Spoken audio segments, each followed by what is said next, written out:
2 minutes from starting time in the Gambia. Welcome to our 6th National IGF, taken virtually for the first time in the Gambia. I'm your moderator and chair for today's opening session, which will consist of a series of presentations. And also, we have sets of speakers. Everything is supposed to last, time being equal. Everything is supposed to last from between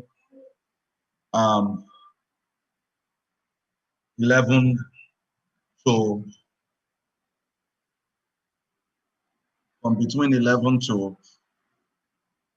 12:30. I will get my colleagues here who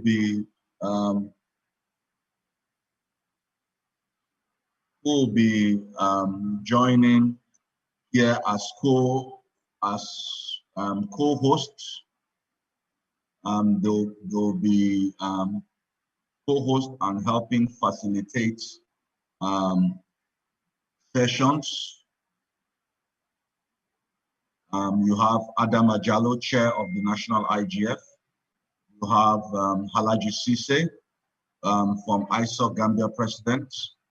You have Amadou Ba, vice chair of our National IGF. And you have Hadija Jawara, also in the National Committee. So thank you very much. Halaji, please can you share the agenda for today, and after we move to the panel. Halaji, over to you.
Please note officially the recording has started.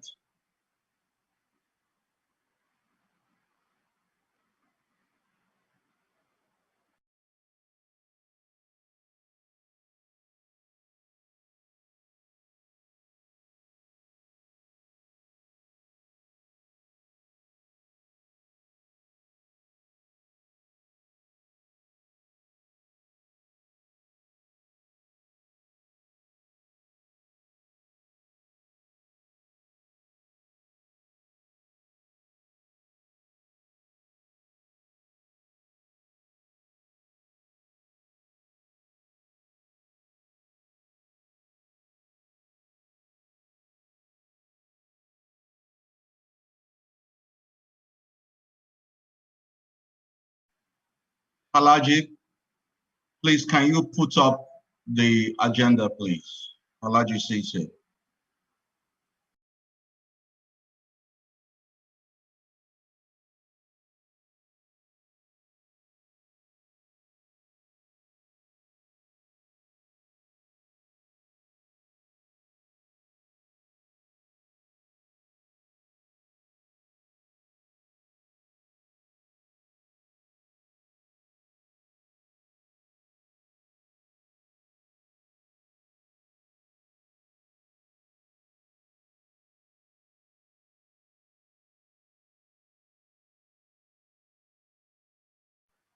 Please, I'm waiting up for my colleagues to all Halaji Sise to put on the agenda, and he's going to put up the agenda very soon. And I'm also going to have the link up. Halaji Sise will send and share, and my colleague, our colleague from Jolie from ISOC, New York, who is up early in the morning New York time, assisting us in this our national forum. I really want to acknowledge some of our sponsors so far in this forum that has made this possible. First of all, our Ministry of Information, Communication and Infrastructure. We thank the ministry who have been hosting the National Secretariat of the Internet Governance Forum. We appreciate all their support they have been giving us. Our new chair who took over this year from our former chair, Mrs. Biran Donde Gillen. We appreciate Adama Jallo for all the efforts she has done with our committee. Hadija Jawara, my colleague, who will be taking over from me as the focal point and resource person from the IGF, West African IGF from here. I really need to thank her. Amadou Ba, our vice chair. I want to thank especially the United Nations Development Program, UNDP, the Gambia, for being a co-sponsor of this event with the ministry. And all the other stakeholders, Gambia Press Union, Information Technology Association of the Gambia, Cyber Security Alliance, as I said, the Ministry of Information, Communication and Infrastructure, Joko Labs Banjo, which I'm the CEO also. So all other stakeholders well observed, Internet Society for all their logistics in providing live streaming, Internet Society, Gambia Internet Society, Africa Internet Society, New York, physically global, because the Internet Society have been very active in supporting our national IGFs. They will be later on placing the links for all the sessions that will be happening so that you can follow live. We have speakers that are going to be here. Today, we have Ali Seka from the Gambian Chambers of Commerce and Industry.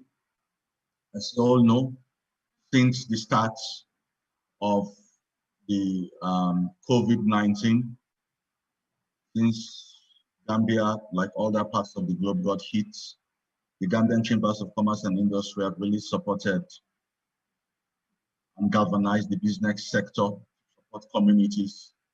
And it's only appropriate that as we are in unusual times, we are not able to meet face to face. We are having, for the first time, just like our West African version that took place in July, we are having our National Internet Governance Forum, the 6th virtual. We have to bring in our partners within the Gambia, within our community, who have supported various aspects in terms of COVID relief.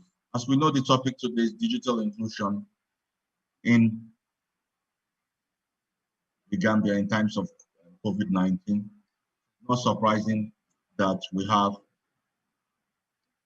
GCCI, which have raised a lot of money virtually through a lot of virtual forums. So they'll be talking as a guest speaker. We have the UNDP too that will be speaking. And we have our speakers today from MOICI, from Pura, from Give One project who will be speaking. Just some house rules that will happen today. We also have Mary from Duma, from the West African Internet Governance Secretariat. We also have Shangatai from the Global IGF Secretariat in Geneva, that will also be giving a brief opening remark. So all the brief opening remarks will happen before we have our keynote and we move into the speakers event. So I hand over now to our chair, Adama Jallo. Adama, over to you.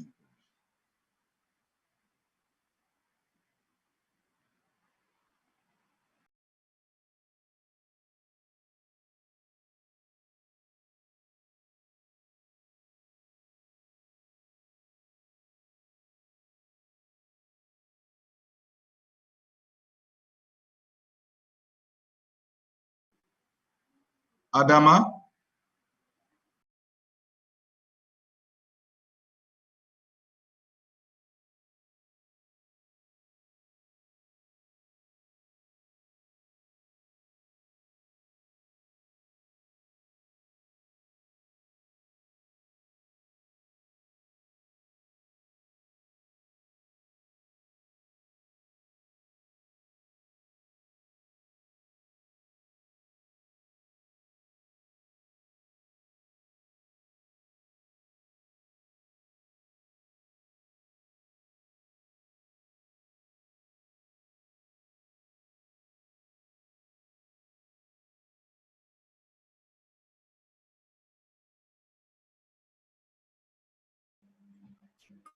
Once. Yes, Hadija, I'm waiting for Adama to put on a video, then I'll mute her. Can you please unmute her? Yes, I'm waiting for her to put on a video, then I'll mute her. She has Shangai using her and some other people. There are a lot of Adama Jallo, so I need to know which one she is. So, okay, thank you, Adama.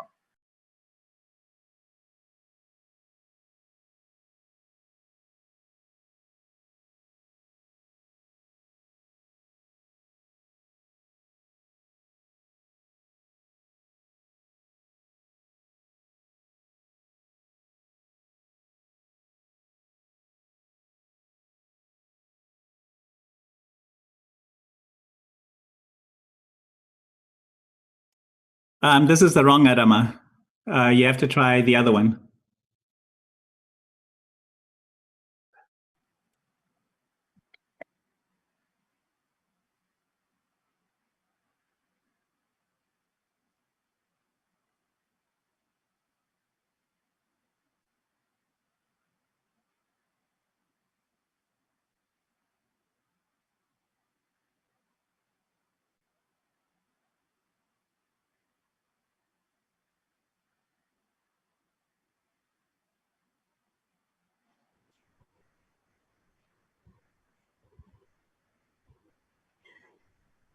Okay, I'm sorry about this inconvenience. It's because I have been going in and out due to internet connectivity. So I'm really, really sorry. I was actually a co-host and I did not need to get unmuted before I could come in. But thank you, and thank you for the patience. Good morning, everyone. I'm really happy to be here and to see the participants list. We are having a lot of people coming in. Really, I am very much happy. Just to start, I would like to give acknowledgement to our opening ceremony speaker panelists, Honorable Minister. He should be online. If not, he would be joining us as soon as possible. The Honorable Minister of Information Communication and Infrastructure, Mr. Ibrahim Masila, UNDP Resident Rep in the Gambia, Isa Today, Chief Executive Officer, the Gambia Chamber of Commerce, Mr. Alu Sise, UN IGF Program Technology Manager, Mr. Shengetai, thank you very much for honoring us. Executive Secretary, West African IGF, Madam Mary Adoma, thank you for joining us as well. Directors and Executive Coordinators representing the different stakeholder groups. Fellow committee members, distinguished participants, all protocols duly observed. It is my pleasure today to speak on behalf of the National Steering Committee of the Gambia Internet Governance Forum. I am really honored to welcome all of you to the Gambia 6th Internet Governance Forum being virtually hosted for the first time. This year's forum is themed Digital Inclusion in the Gambia in Times of COVID-19. which is in line with this year's West African IGF Team Digital Inclusion in Times of the COVID-19 in West Africa, which was held last year. The Internet Governance Forum is a development and an application by government, the private sector, the civil society in their respective roles of shared principle, norms, rules, decision-making procedures, and programs that shape the evolution and the use of the Internet.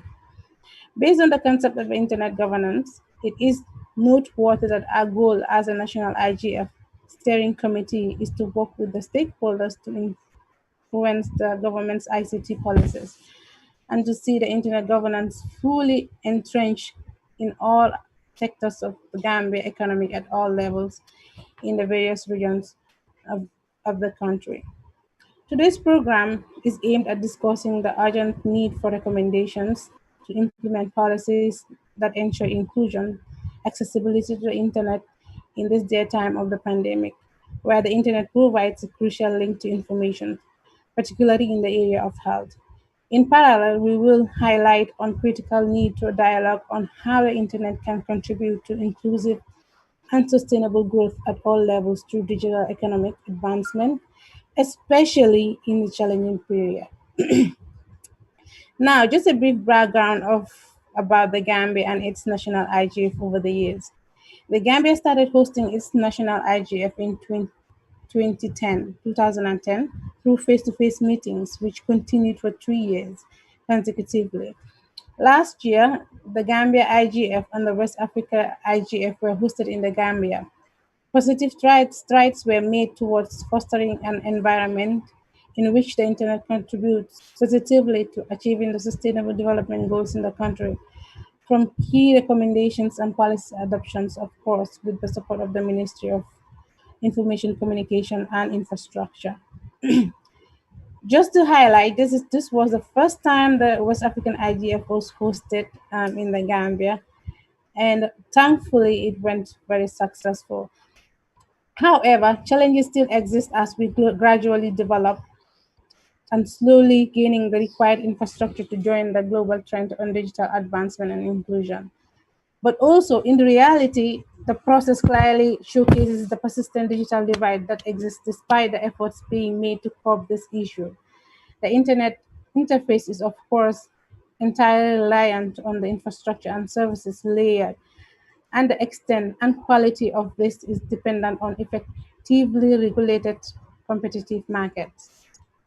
One of the issues highlighted in the IGF 2019 communique was to achieve accessible and affordable Internet in the Gambia. This effort requires that all the stakeholder groups initiate relevant platform needed to think in a multi-stakeholder perspective on how to create an enabling policy environment, the innovative capacity, and develop the relevant infrastructure to make this a reality. Only by empowering citizens, to be specific, young people and marginalized populations, will we create an information society which truly enables the inclusive growth. The development of skilled and engaged young people who can create local online content and e-services is very essential. To make recommendations for policymakers to support digital-related policies on multi-stakeholder approach, innovations, and entrepreneurship. In short, to emphasize the need for digital literacy for all. The final communique that comes out of our national IGF will be shared with partners and the public at large.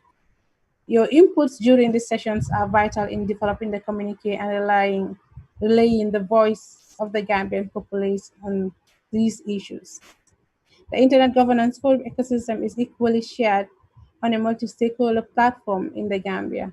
On this nature, contributions in actions and word are essential.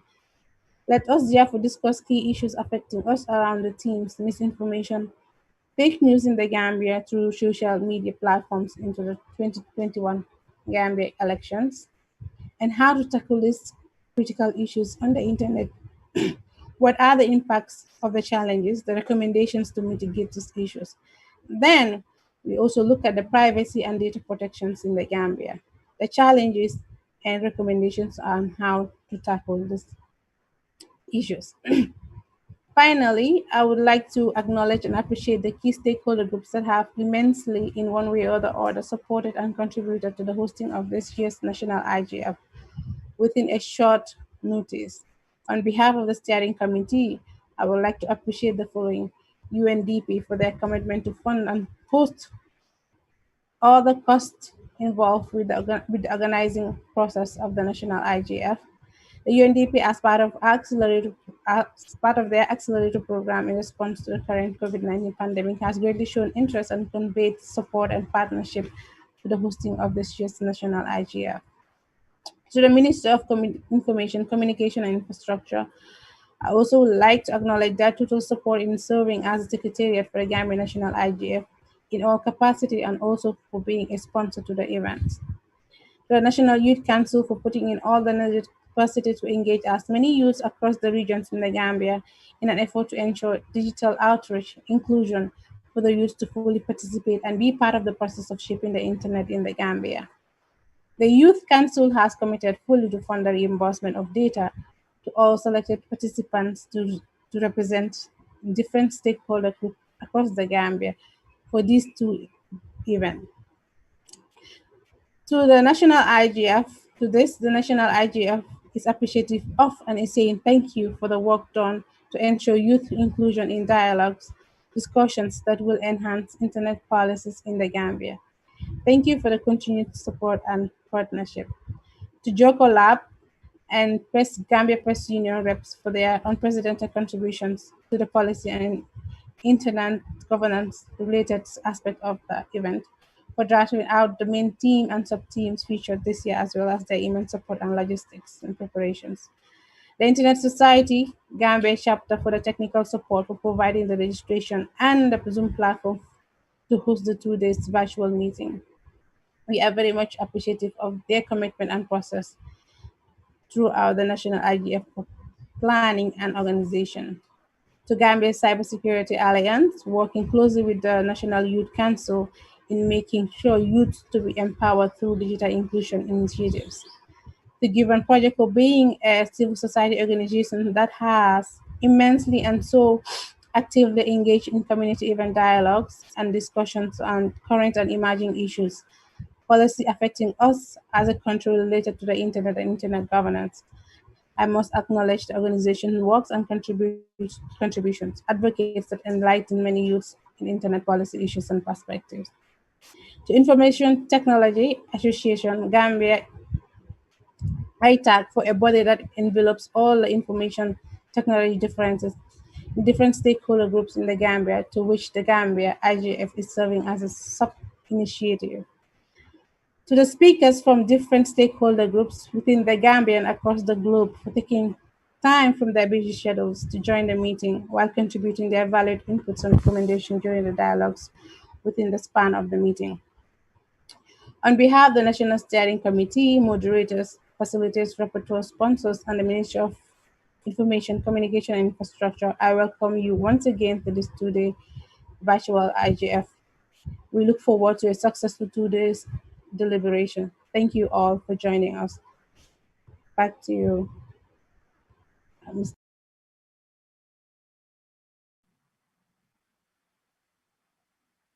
Thank you very much, Adama Jallo, for that very brilliant and wonderful speech.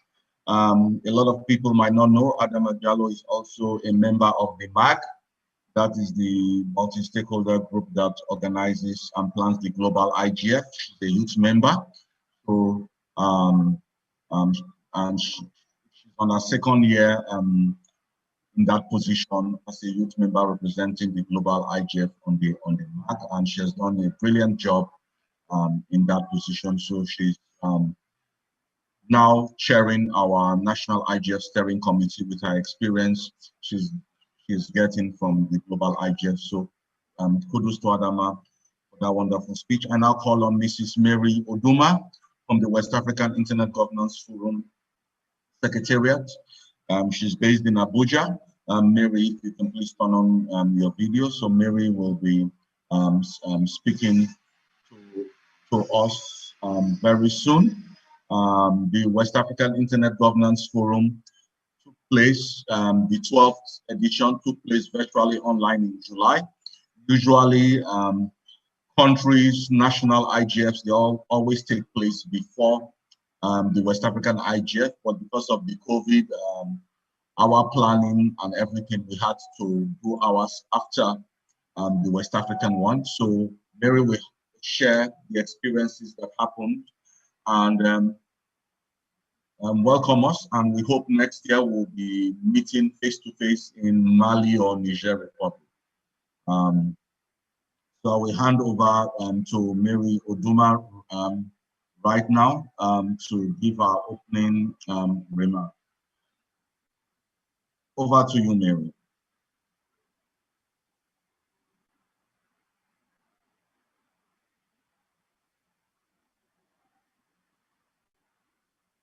Mary, I can't hear you. I've unmuted you.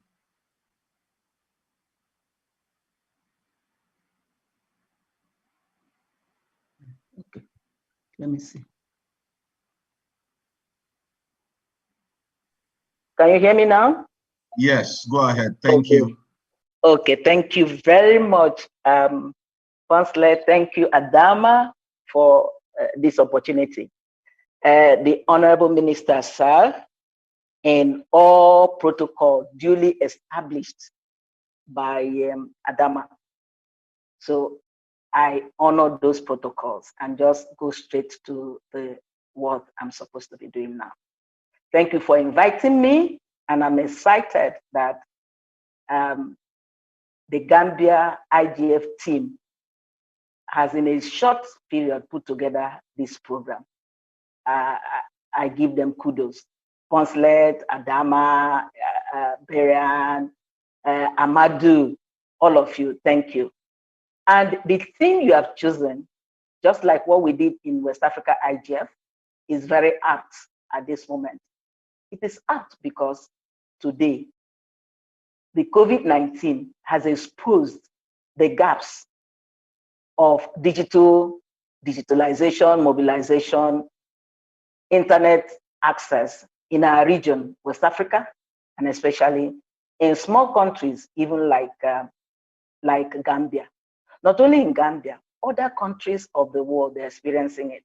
Permit me to just look at the gaps we have seen in all sectors of the economy. I will just list about 4 of them. These gaps have also created divide. There's digital divide in the education sector, in commerce, in health, in agric, name it. There are divides. There are also divides in the cities because not everybody in the city has internet access to be able to work from the home or be able to learn online or even to be able to receive health counseling or help online. So these ones are still where we have our gaps, we have divide. So I'm expecting by the end of this program that we'll come up with concrete recommendations to the government and other stakeholders that will be able to facilitate and try to bridge these gaps. You know, there are gaps in gender also between men and women. There are gaps in age. The older generation are not connected. How do we connect them? The younger generations are not connected. How do we connect them? Not only connecting, but meaningful connectivity. That's what we are advocating for. And I know that we are coming up with actionable recommendations for stakeholders. So internet stakeholders in Gambia or in West Africa. We have the age, I've mentioned the age. We also have the rural-urban divide. What policies should come out? What actions, what responsibilities should all the stakeholders take in order to bridge this divide? We also have divide of language. Is everybody connected? Can everybody talk to us on internet? Can we meaningfully connect using our languages? These are issues that I think will be in the front burner in your discussion. And I like the theme you have chosen. And I know you have invited experts, speakers, panelists, and moderators, and especially the government, because the government is here. So by the end of the program, I'm expecting to receive a message or the message of the program pointing out to us how we are going to bridge this divide that we have listed here.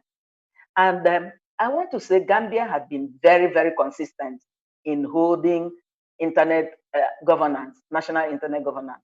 And last year, you hosted the West Africa Internet Governance, and it was one of the best. You are one of the best in our region. So I say kudos to you. And in our country, we say Boza to Gambia. Thank you. And I wish you a fruitful discussion, actionable recommendation, and a good day today and tomorrow. Thank you very much for inviting me. I am very, very grateful. But I will not end without recognizing our only and one and only Shengetai. Shengetai, you are welcome to West Africa again, even at Gambia, to speak to us. Thank you very much, everyone, and have a great day today and tomorrow. Thank you. Thank you very much, Mary Oduma from the West African Internet Governance Forum, and she's also a member of the MAG, like Adama, of the Global Internet Governance Forum. Thank you for always being in support and always pushing internet governance in not only in West Africa, but in Africa. You have always been an inspiration to us since the beginning. I now welcome our own African brother based in Geneva, Mr. Shengetai Masungu, who is talking from the perspective of the Global Internet Governance Forum based in Geneva. Thank you for joining us. You have always supported various regional initiatives, not only in Africa, but around the globe, in your work and coordinating all these affairs. So we are very grateful for you to be joining us virtually for this Internet Governance Forum. Last year, when we hosted face-to-face in the Gambia, the West African Internet Governance Forum, we're lucky you sent Anja, your colleague, down to be with us physically. We're also lucky to have the Executive Director, the Director General of the ITU, also here in the Gambia. So we have been very lucky, and in this virtual forum, for you to be here speaks a lot and volumes to the good work we are doing, especially driven by our young people. So over to you, Shengetai. Thank you. Thank you very much for that introduction. Excellencies, distinguished guests, ladies and gentlemen, it is an honor to connect with you today during the 6th Annual National IGF of the Gambia. As mentioned, my colleague Anya came to your country last year and was highly taken by its beauty and the warmth of its people. I hope to one day to be able to be physically there. My compliments go to the Gambian IGF Organizing Committee for all the good work that they have done over the years.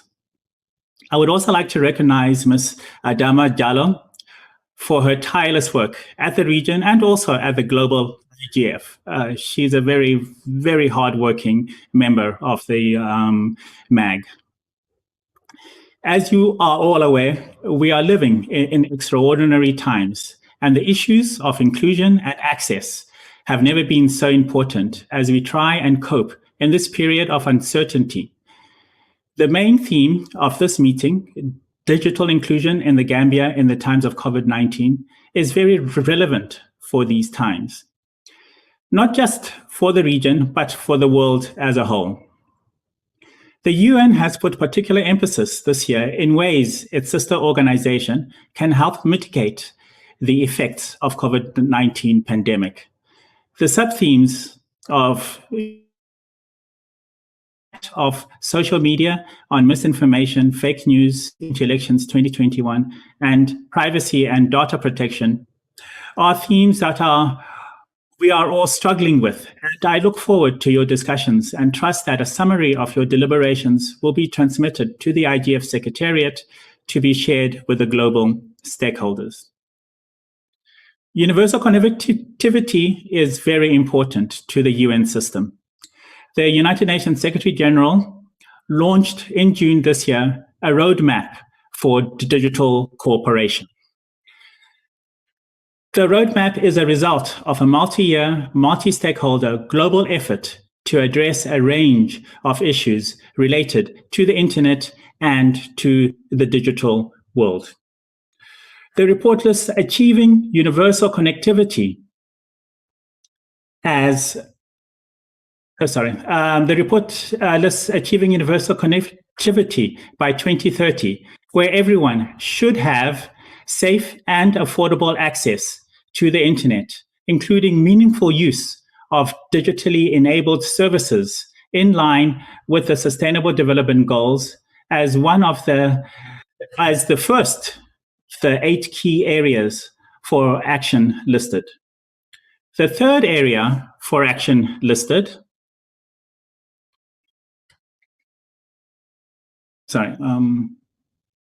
the third area for action listed is ensuring digital inclusion for all, including the most vulnerable. These are in line with the area of discussion for the Gambian IGF. We at the IGF are also doing our part for the roadmap, and we continue our work of facilitating and promoting global discourse on public policy issues pertaining to the internet and for the betterment of all. It is all very important that national and regional initiatives like the Gambian IGF participate, as only by learning from each other and sharing good practices can we achieve these goals and meet opportunities and challenges of digital technologies. In this vein, I would also like to invite you to join us in the 15th annual IGF meeting, which is going to be held virtually. Now, the 4 main topics for the IGF this year is data, environment, inclusion, and trust. And the overarching theme for this year is Internet for Human Resilience and Solidarity. The meeting is going to be held in 2 phases, with the phase 1 being from the 2 to the 6th of November and phase 2 from 9 to 17th of November. And also as I think you want to call it, the motto for the meeting is virtually together, which I think is also very apt.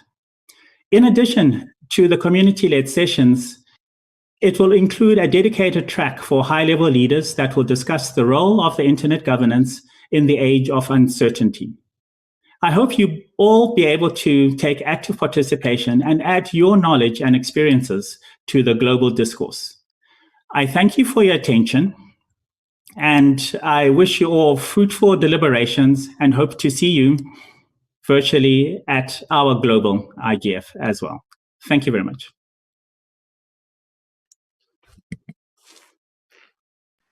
Thank you very much, Shengetai. Thank you. Really appreciated for your keynote speech. It's very important. You mentioned about the 15th Internet Global Internet Governance Forum that was to take place in Poland, which is now holding virtually also in November. Mentioning some of the things that will be discussed: data, environment, inclusion, and trust. And all these are also covered in what we'll be discussing in this our 2 days forum. And it's all in line with what we have been seeing living in these unusual times, whereby inclusivity cannot happen if we are not dealing with data, if we are not dealing with environmental issues, if we are not dealing with trust, and if we are not dealing with having inclusion in all we do. Without wasting much time, I have to mention that our honorable minister is always prompt on time, being a journalist or a seasoned journalist, Honorable Ibrahim Asila. I'll give you a shout out there, and he'll be joining after our keynote from Aliyu Seka, from the Executive Director of the Gambian Chambers of Commerce and Industry. Mr. Aliyu Seka, thank you very much for honoring our invitation and We are all proud of what the Chambers of Commerce have done throughout these COVID times in Gambia, and we welcome you to our virtual forum, and we are honored to have you give the keynote address. Over to you, Mr. Seth.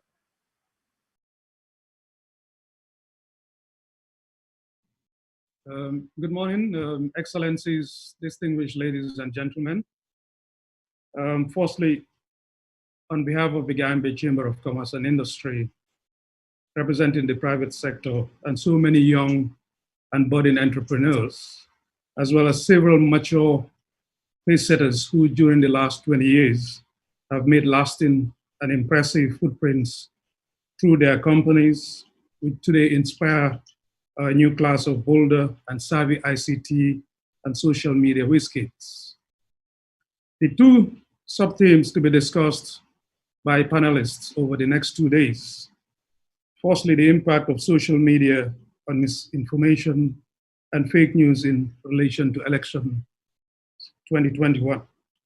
And secondly, privacy and data protection within the Gambia are most appropriate. And I am sure will trigger some exciting discussions, as already highlighted by previous speakers. I'm hopeful that by the end of the 2 days, this forum will be buzzing with new ideas and solutions which will guide and influence responsible use of our internet on the forthcoming elections next year, as well as ways to protect people's privacy. I have been told that there is no single organization in charge of the internet. I stand to be corrected amongst professionals this morning.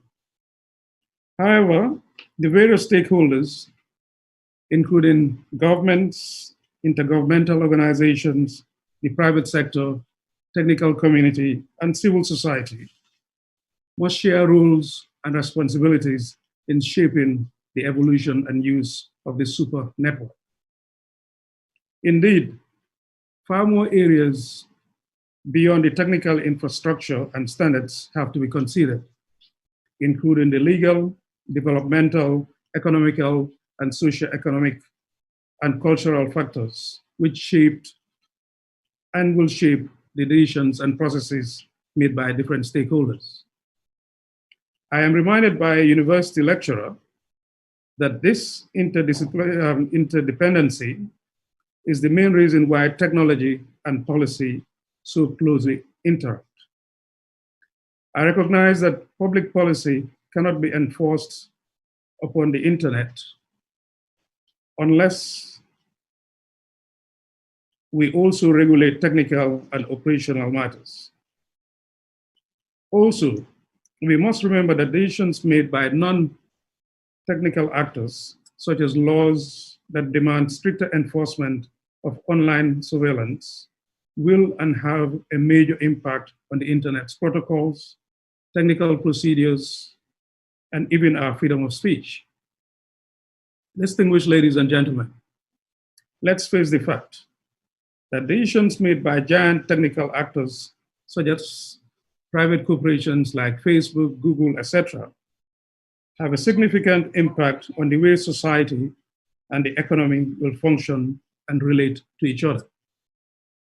On our own industry, or on our local industry, I beg your pardon, actors such as Fatu Show, Kirfatu, Paradise TV, iAfrica TV are significant influences.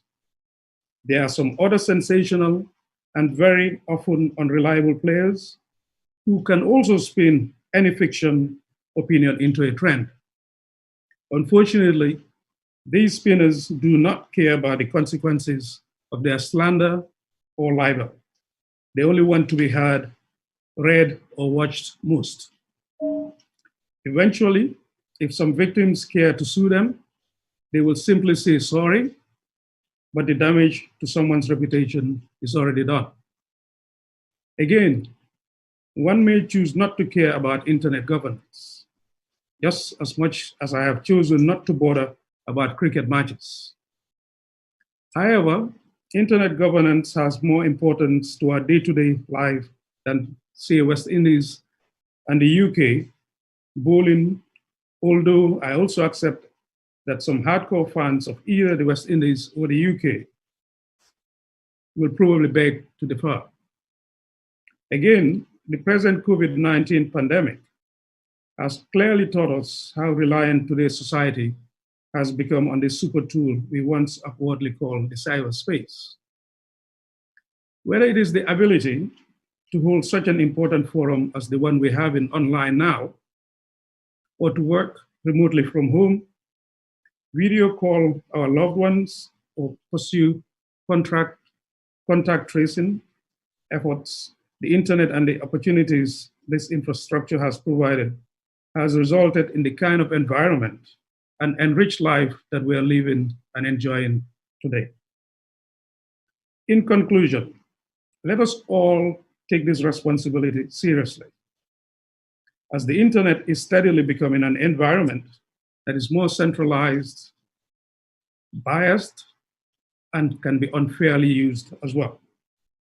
We must counteract this.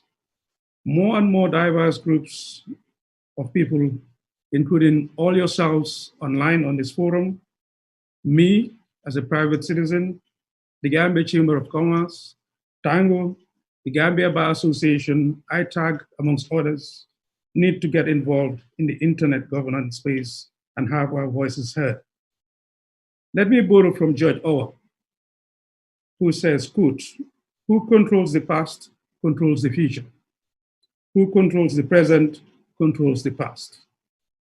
Thank you, and I wish you all, the participants, an exciting and successful two-day forum. Good day.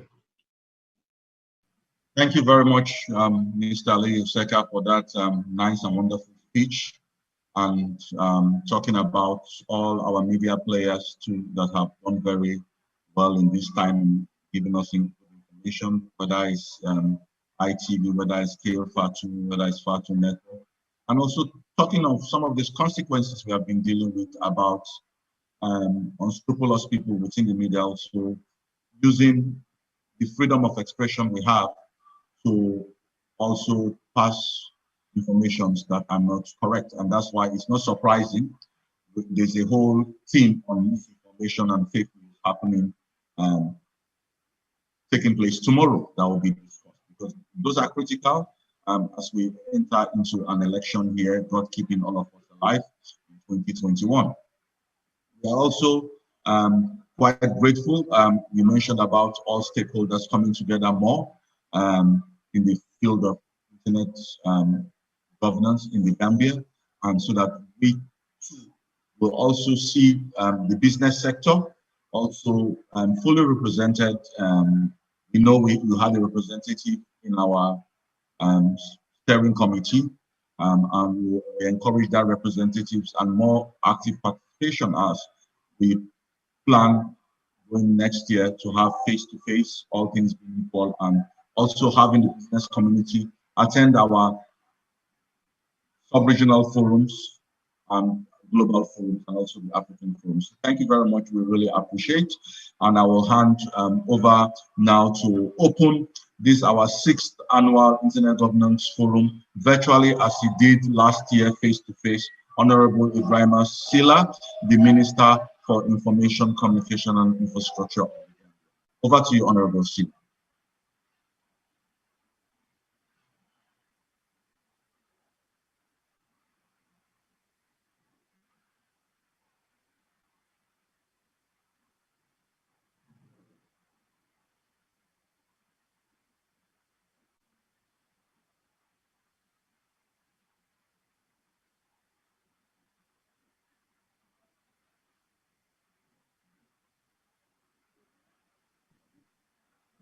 Okay.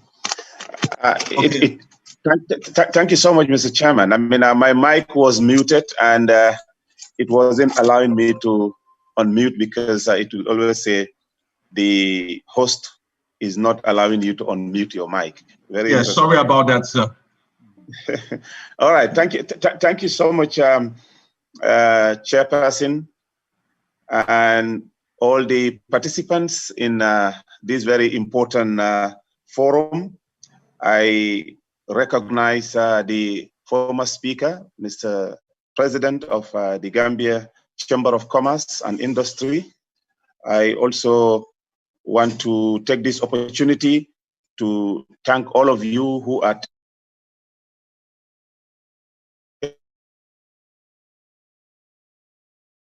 taking part in this year's IGF privilege to deliver the official opening statement once more of the 6th edition of the Gambia National Internet Governance Forum, IGF.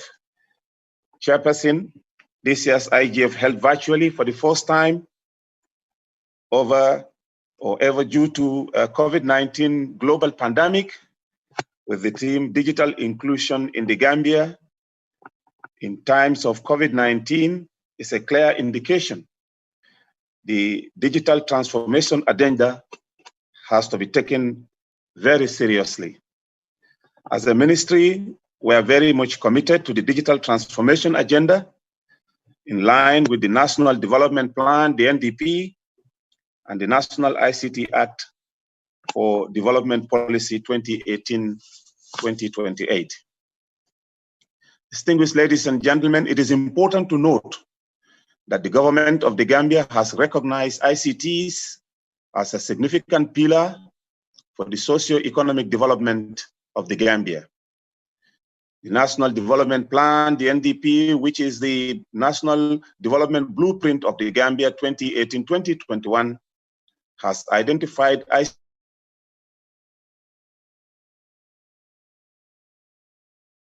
ICT as critical enabler 5 and building a modern information society. In order to attain the target, the government has invested massively on ICT infrastructural development, particularly on broadband infrastructure, such as the ACE fiber optic cable, the ECO1 fiber backbone, and the National Broadband Network, the NBN. However, at this juncture, I wish to highlight the urgent need for another submarine cable, which will serve as a backup to the ACE submarine cable. As we speak right now, the ACE submarine cable is undergoing maintenance for a fiber cut, and the country is currently using a backup link for internet, which is significantly less than the capacity compared to ACE. As the ministry and government, we're exploring the possibility of having another cable for the country through all possible means. The ministry, as part of the National ICT Policy in 2019, launched the consultancy on the National ICT Master Plan, which comprises the following: formulation of the National Cybersecurity Policy and Strategy, formulation of the National Broadband Policy and Strategy, formulation of the implementation plans for the pillars of the ICT for Development Policy, and formulation of a funding mechanism for all these plans. As a ministry, we have also upgraded the e-government data center while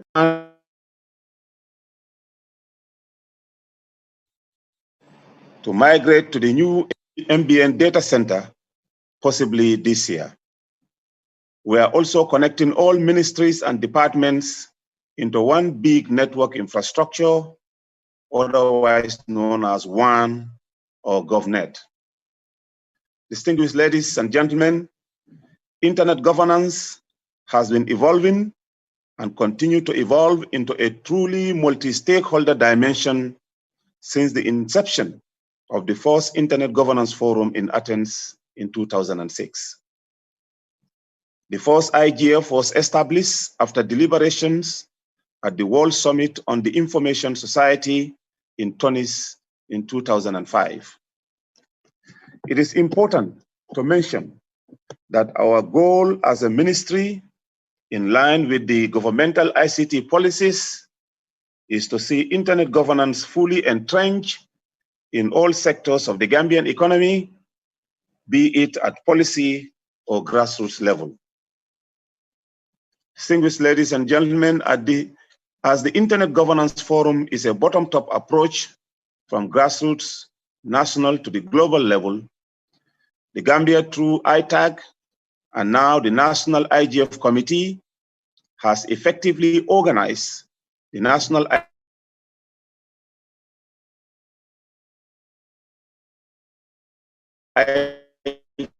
IGF as an annual event and in 2010. It is pleasing to note that the coming of the new government in 2017 has strengthened our commitment for the ministry, as the ministry engage all stakeholders by setting up a national internet governance steering committee comprising all relevant stakeholders in line with the internet stakeholder engagement principles. The Ministry of Information and Communication Infrastructure is proud member of the IGF committee for choosing this year's team and the following sub-teams which participants of this forum you are expected to discuss and share experience on. Well, first, impact on social media or impact of social media on misinformation, fake news on election 2021, and number 2, privacy and data protection within the Gambia. Given the importance of these sub-themes that cover a wide range of areas, I encourage you all to have an open mind to discuss frankly these sub-themes within the context and framework that internet governance encourages and advocates. Though this is not a decision-making forum, issues discussed here will definitely impact on our policies as a government within internet governance and also help our overall development efforts to re-strategize our ICT policies as a country. The Ministry of Information and Communication Infrastructure is proud to be associated with the development of all these sub-teams that are earmarked for discussion in your this year's forum. Chairperson, ladies and gentlemen, the 2 days that you have set for your meeting might be too short to discuss all these sub-teams. However, we have no doubt that you will be taken through them professionally by your able panelists and moderators. I wish to therefore commend them for being here with us and encourage them to share their knowledge and experience in their various presentations during the sessions. Similarly, we wish to commend the National Committee of the Gambia Internet Governance Forum for setting up a truly multi-stakeholder event, and we look forward to their continuous support and collaboration as we work towards the Pan-African IGF and Global Internet Governance Forum later this year. I was informed that the West Africa Internet Governance Forum was also held virtually last month. The ministry looks forward to the communique to be released on all issues discussed at your event. Chairperson, ladies and gentlemen, in conclusion, please allow me to commend all the sponsors and partners for the good work and support over the years in the development of the entire ITC sector in the Gambia. To this end, it is my singular honor and privilege to officially declare the 6th edition of the National Internet Governance to thank you and also wish you a fruitful deliberation. Thank you all for your kind attention. Thank you very much. I'll just give a small clap on my end. Thank you very much, Honorable Minister Ibrahim Asila. We really appreciate your speech. And just as the steering committee was discussing with your focal points, the Director of ICT on IGF, and also Mr. Amadou Yang and other colleagues from the ministry about the shutdown of, the maintenance going on between Banjul and Conakry on the ACE cable. A lot of stuff came about whether we should postpone from 1 week, and we decided we should go ahead with the event, despite the fact we knew that we only had one submarine cable coming into the country, and we were very spot on that our internet service providers, all of them, will do their best to make sure the backup from Senegal, we are not getting 100%, but do their best to make it work. So kudos to all the internet service providers, all the telcos, all the other ones, all the private-owned ISPs, the small ones, who have made it possible for this to take place. And as you rightly said, we hope and pray we get another submarine cable to the country, and we'll continue to be hoping that the ministry makes that happen, because it's very obvious we cannot be dependent on one submarine cable and a backup from Senegal. Yes.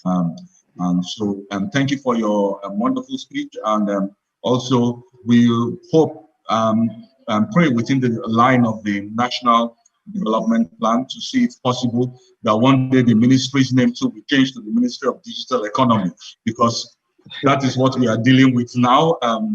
Yes. Honorable Sila, digital economy, everything is now digital, digital, digital. So not that we are forgetting about the information, but I think it's a true reflection of the times we are living in. I also want to acknowledge the presence of Madam Aisata D from the resident coordinator of the UNDP in the Gambia. Our sponsors for this national IGF, we thank them very much, and we are going to be having a small quiet coffee and interlude session for the next 5 minutes as we brace up to welcome our speakers for our main team today. And the way the format will go, each of the speakers will have a question thrown to them by me, the moderator, and they will answer those questions accordingly in their own way. And we have rapporteurs that will be taking down notes. We are very happy to say all our rapporteurs this year are from the University of the Gambia School of Journalism, so we have very good rapporteurs. And for today's event, tomorrow morning, before the session starts, the rapporteurs will be giving a feedback of all the deliberations that is happening. This event is also live with support from the Internet Society of New York, and they have been support. So it's live on Twitter, it's live on Facebook, and the link has also been placed down and is there. So we really appreciate that. I've just been corrected, the UNDP resident representative. Sorry about that, madam. So I will just wait for 5 minutes for people to grab their coffees, and I will expect all the speakers for the main team to put on their videos when we are ready to start in 5 minutes. Thank you very much.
la Gambia.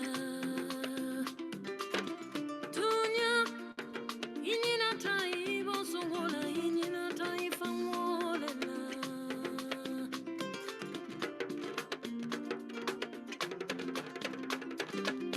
Siganya, tenganya tana bangolela. Siganya, siganya, siganya. Hangana kafunyo mana nyomuta. Siganya, wuli munya totani na pasoto. Gambia kolde, inamba konyimati. Gambia kolde, imbangu kairama. Gambia kolde, inamola bangoti. Gambia kolde, inanyomansia.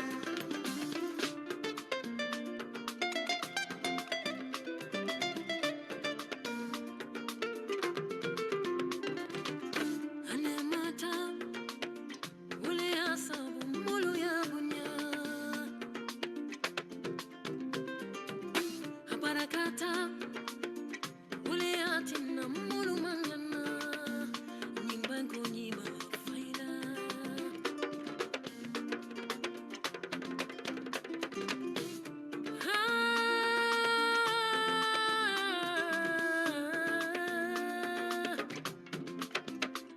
Bango dingolu, alingana kafunyoma. Tunya, mangi misani mbango dinyala mume. Lingtata, dunia kono nying bango radiamba fola.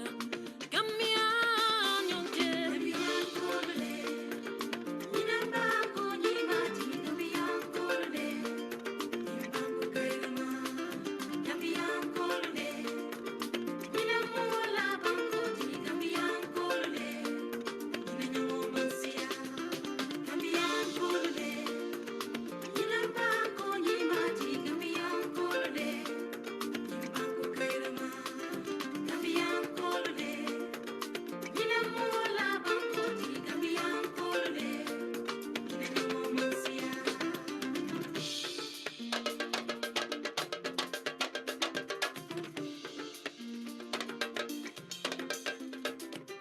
Cambialema, cambialema, bekumala cambialema. Cambialema, bekumala cambialema. Cambialema, bekumala cambialema. Cambialema, bekumala cambialema. Cambialema, bekumala cambialema. Cambialema, bekumala cambialema. Cambialema, bekumala cambialema. Cambialema, bekumala cambialema. Haira cambialema, alaba cambialema. Nemo cambialema, bekumala cambialema. Adamaya cambialema, bekumala cambialema. Adamaya cambialema, bekumala cambialema. Haira cambialema, alaba cambialema. Nemo cambialema, bekumala cambialema. Adamaya cambialema, bekumala cambialema. Adamaya cambialema, bekumala cambialema. Haira cambialema, alaba cambialema. Nemo cambialema, bekumala cambialema. Adamaya cambialema, alaba cambialema. Adamaya oh Gambia.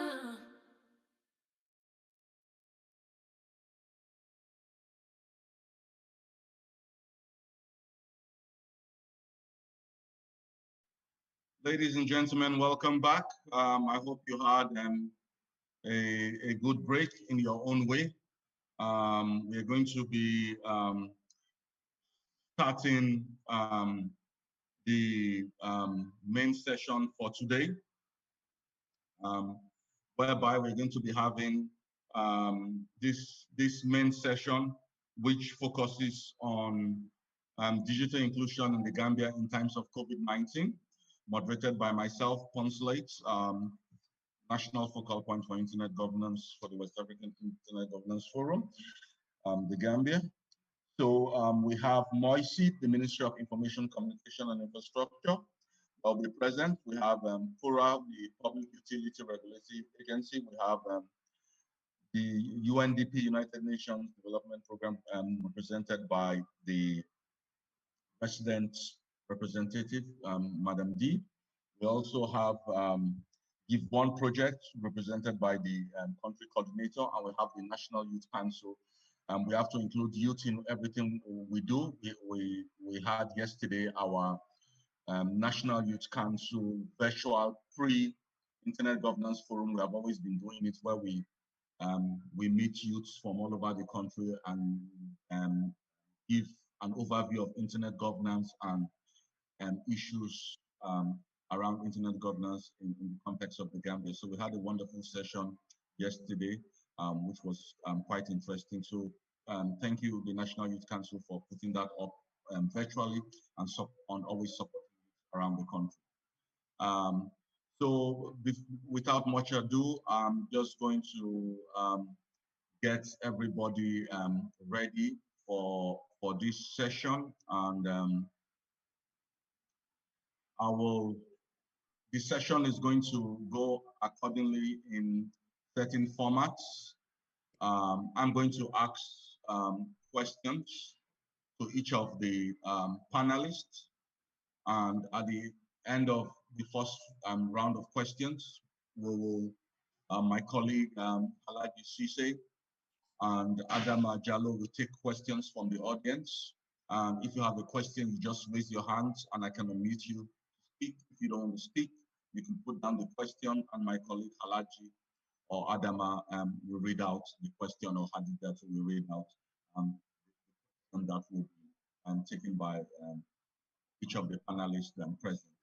As you can see from the panelists, we have a development partner in the United Nations Development Program, UNDP. It's quite obvious what the UNDP has been doing throughout, not only supporting and funding this event, but what they have been doing throughout these COVID times and before COVID in the Gambia, supporting various stakeholders and facilitating a lot of processes with the Gambian government. So I will start with Madam D with the first question. So, Madam D, welcome and good morning to you and to all your colleagues. My question to you is, since March, this unusual time started, we had our borders closing gradually. We had all the tourists leaving. We had embassies reducing staff. We had a lot of people starting to work at home. Most of our young people in schools who didn't know about Google Classroom became familiar with Google Classroom. We had our Ministry of Basic and Secondary Education highly involved with TV and radio programs for education. We had our frontline health sector workers all getting used to operating call centers and one form or the other. UNDP has been the forefront of trying to support all these processes in terms of getting people included and through digital means. I would like to hear from you and our audience, what has been challenging in getting people digitally inclusive within these unusual times, and what things will you look at from the angle of UNDP in supporting digital inclusion within the whole country moving forward? Thank you very much. Thank you. Good morning, and thanks again, Mr. Chair. And I would like to, first of all, thank also the Ministry and the Minister, his Honorable Minister, for this session that we are having in the Gambia. And I would like to Consley Elijah and pay tribute also to the late George Christensen for your internet governance since its inception in 2003. And as Mr. Seka just said, this session is really timely, especially in the context of the COVID. UNDP intervention and support in this context is really in line with our DNA, I would say, as a global network helping to connect people. And the fact that the COVID happened in the context of the establishments in many over 60 countries of what we call the accelerator labs, which are two platforms that are going back to the communities to really value their approach to development, but at the same time interconnecting those communities, but bringing also the innovation aspect. So it has been an opportunity for UNDP, first of all, to support several institutions to go digital and reduce the risk for exposure using like for instance, the Zoom platform, over 500 people, and were from civil society, private sector to the government institution, but also to look at how we can use a digital platform to reach out to the most vulnerable and the support that they need in this very challenging period, whether it's in the tourism sector or different sector. We are working with several institutions to even, for instance, work on cash transfer modalities together with another UN agencies called UNCDF and other partners. And we also know that we have an initiative on the smart cities with a collaboration with the Banjul City Council, but also the 3 municipalities, I would say, to really see how we can work and support them in digitalizing their revenue collection from all the traders and provide them with protective mask, and fumigation, in addition to the digital platform that we are providing, so that we are also investing on the safety.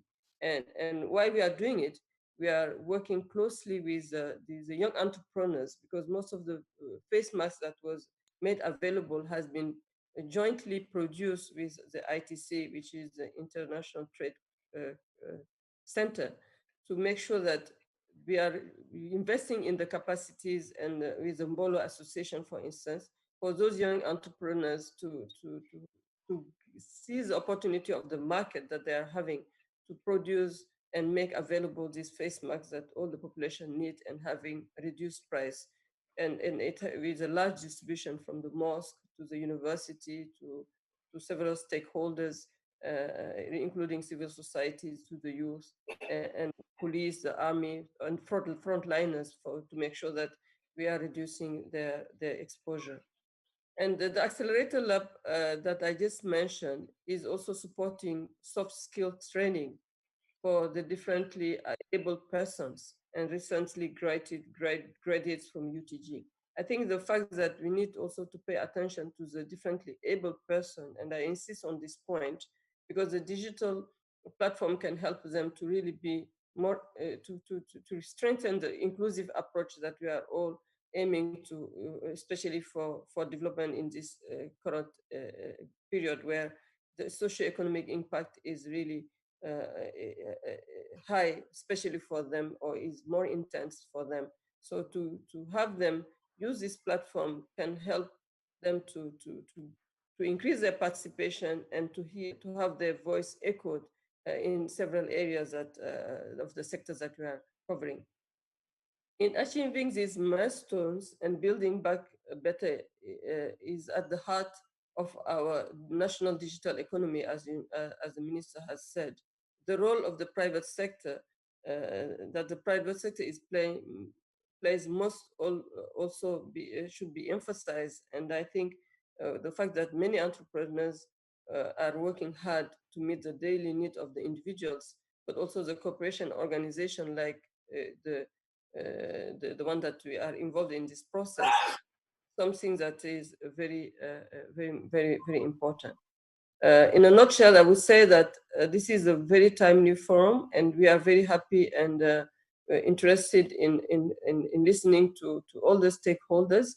And it also provides a valuable insight to all stakeholders on the opportunities and the challenges to the digital economic in the Gambia. And it helps to also reach out to other countries, whether in the sub-region or in the continent in general, or even outside the continent, because there are no borders, I would say, anymore. We are in a world without borders, and the digital economy can help to really seize the opportunities that is giving. And we hope that this engagement on the digital inclusion in particular, regardless of gender, geographical location, and age, will be a reality. And we look forward for this, the outcome of this forum, to continue to invest in this area. I thank you very much. I hope I didn't take too much of your time, because I know that other panelists are also are about to be heard. Thank you. Yeah, thank you very much, Madam B. I think you made a lot of salient points there in your presentation, and all the great work the UNDP has been doing, and especially with your new program on the accelerator lab, which is very important.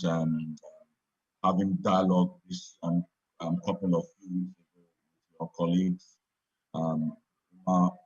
has really been exciting, and we look forward to the acceleration lab supporting young people, especially as it gets towards technology and inclusiveness, and also it also expands on the greater goal in terms of and sustainable development goals. I'll just now move over before questions come over to Aliyu Badara, the country coordinator for the Give One project, also an aspiring farmer. Give One project in the Gambia has really done great work in promoting internet access, setting up a lot of webinars for a lot of young people, radio programs over the years, looking at things, UPR, under the United Nations Human Rights Council. They have really been following that, and all driven by young people. Give One project has been a very good stakeholder in internet governance at grassroots level, and working with young committed people, and Aliyu Badara has been a driving force with that. One thing coming to Aliyu Badara, you have been having series of webinars recently on internet access, on affordability. In terms of digital inclusion, how do you see affordability for young people in the Gambia? We know we have access issues, but in terms of affordability, what do you think our government can help us do in getting our young people more digital inclusive?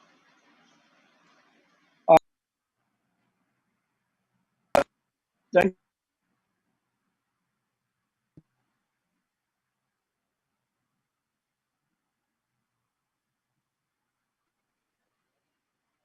you. Are you guys hearing me now? Yes, please. Sorry about that. Okay. Yeah.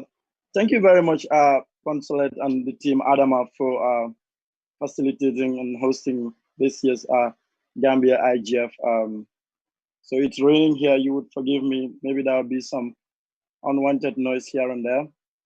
But basically, at Given, like you mentioned, we've been involved in internet advocacy for the past 4 or 5 years in the Gambia, looking at a whole range of issues affecting access and affordability in the Gambia.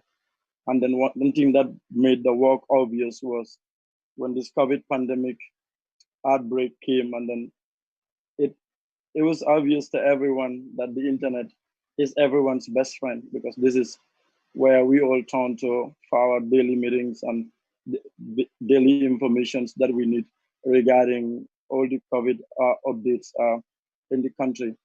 But to be honest with you, when you look around in the Gambia, still the internet penetration is very low. The last ITU statistics, Gambia, the broadband, we still have about less than 15% of the Gambia having access to broadband internet. If you look at the mobile penetration also, like general access, is still below 20%. And then when you look around, right now, everyone is trying to be connected on the internet. When you look at the affordability of internet, we're talking about, like, let's say 1 gigabyte for about $5.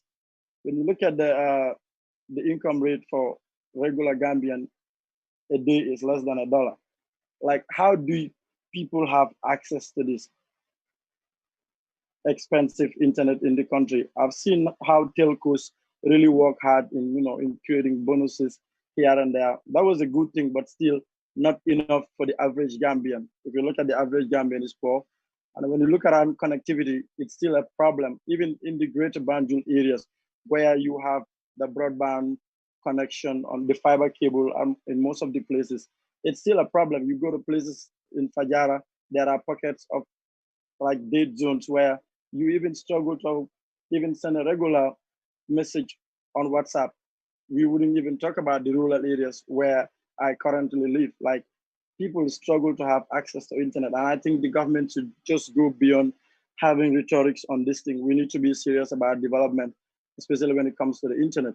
You look at the ACE cable, every month there will be a notice that there is maintenance on the ACE cable, and we will have to depend on Senegal or Sonatel for a backup. Like, this is a national security issue. You cannot, like an infrastructure like the internet, you cannot depend on another country for a backup. Cable, I had the honorable minister talking about it. I think we should just go beyond just the talking and move to implement most of these things, get the proper investment, because people need this. Internet is a fundamental need right now, just like how we depend on water and electricity. We see when things go wrong with NAWEC, there are daily complaints on social media. It's the same way with the internet. We remember in 2016 when there was internet shutdown in the country, like, everyone went mad, and then we're trying to avoid something like that again. But if a huge part of the population are still not connected, what are we talking about here?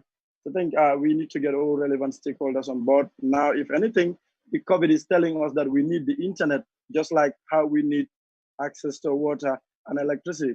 And another thing that I want to highlight is, like, we've seen, you mentioned how we've moved to virtual classrooms, especially for school-going children. But let's look at this. Okay, schools like Marina, they have the infrastructure. The children going to those schools were able to have their classes uninterrupted. They were getting their classes online, sending them assignments, and then their parents would be able to monitor their activities online. But let's say, I don't know the percentage, but let's say 95% of the children wouldn't have access to such a facility, because the schools, how many schools are equipped with internet ICT labs in this country? You can count them. There is power problem, there is connectivity problem. I know there are stakeholders like Insys Global is really doing well in connecting most of these schools, but how many of them were left out? They have to group together to watch TV, to have like just a random session on maybe on physics, maths, or general science, or maybe English, which sometimes is not even related. So I don't know what the Ministry of Education will come up with, but this is something that we really need to look forward to moving forward as a country, because we don't know when we will have another pandemic. And then when folks have to stay at home to do everything at home, like, how are they getting connected? The UN DP representative mentioned the accelerator lab. We were able to work with the accelerator lab with the Ministry of Health in training their personnel on the Google Plus code, because this is a technology that can help easily locate people. Like, when people were sick, they like suspect symptoms of the COVID, they call 1025. It's a regular direction. I live in Kafuta, go left, go right, until they were able to find you. When there are technologies that Gambia could embrace, and then which would bring solution to most of these problems. Because if not, these conversations will continue. Last year, there was an IGF, there was a communication. We need to follow up on some of these things to see the government need to put most of these things as good policies, see them as good policies in the constitution. And then hopefully they would be respected and implemented for the benefit of everyone in the country. So I'd give one, like you mentioned, the UPR. We were able to make presentations during the UPR submission as to some of the things that we need change in the Gambia to be improved. And one of them is the access to internet and the high cost of internet in the country. The government needs to look into this. There are no ways that they could work with these telcos on how to leverage on some of these things and then help the population have access to internet, because this would lead to many developments in this country. Like we've seen other places, how the power of the internet is changing a whole lot of things in our communities. And then last, I want the government to look at the internet beyond politics. Most of the time when we talk about digital inclusion, most of the government thinks about, okay, so how to call it, divergent views. They're scared of other things. The internet is beyond that now. People use WhatsApp for literally everything that they're doing. Health information, like people communicating to their families abroad, financial institutions heavily depend on all these things. So we definitely need to work on improving access to internet for everyone in the country if we want to move ahead. Thank you. Thank you very much, Aliyu Badaraso, for your excellent presentation. I won't waste much time because we are now at 12:29. I know some speeches took over. I'll now pass over to Sirin Moduba from the Ministry of Information, Communication and Infrastructure. Cost, Sirin Modu. We know the ministry working with the regulatory authority has been looking at things in terms of cost. Definitely for the average Gambian, 1 gigabyte cost of data costing $5, which is $250, is definitely, it's really not affordable. Looking forward, what do you think the ministry can do working with the regulator to bring down the cost to about approximately $2? That is approximately $100 for 1 gigabyte of data on mobile data, since majority of the young people, they connect to the internet using their mobile phone. So we're talking of $100 for 1 gigabyte of data, which for our international participants, which is about $2, and which is about the average in West Africa. Senegal is about $2.76. So what do you think the ministry can do to achieve that, to facilitate that process, working with our regulatory agency and also working with our telcos? Over to you, Sirin.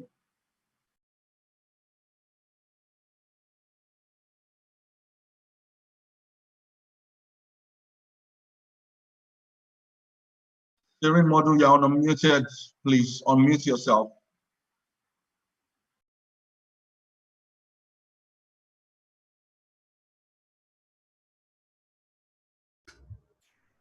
Okay, Pons, thank you for the good moderation, and thank you, my co-panelists, for the important points you raised with regards to the internet space of the Gambia.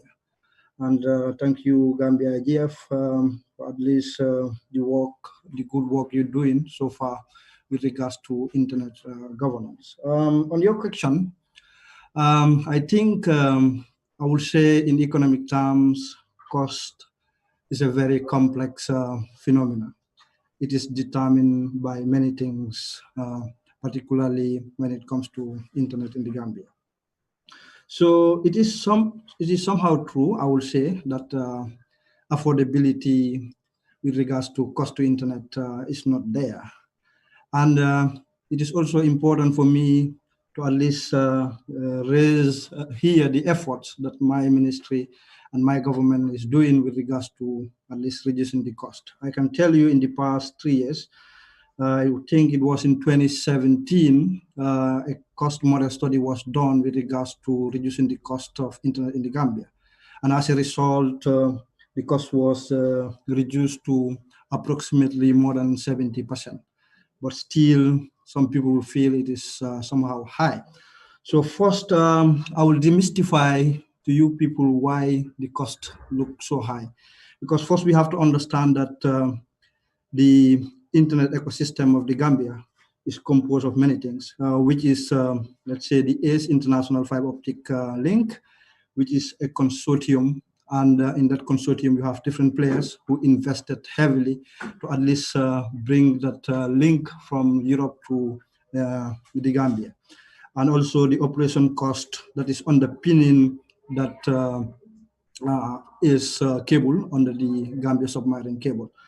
And also with regards to the backbone link we have, which is the ECWAN, the ECOWAS 1, and also the National Broadband Network, which was recently commissioned. Most of them are implemented based on loans. and some grant as package in part of it. So if you look at it like that, then in every investment you have, you will also love to have a return on investment. For government part, at least once the ACE was set up, the internet backbone was set up also in the Gambia, we tried to at least make the cost of internet through Gamtel much more affordable for businesses and for people. But Gamtel invested through the government of the Gambia, the private sectors through the mobile network operators, they also invested. And in that investment, they would love to have their own return on investment.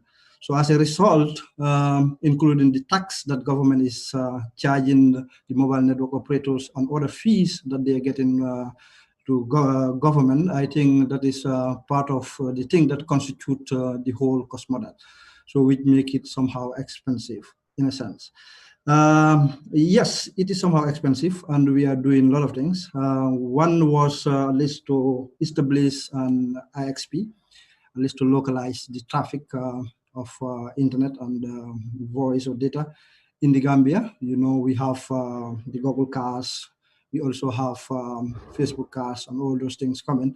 All those things are geared towards at least making a quality internet in the Gambia, and also to reduce the cost of internet.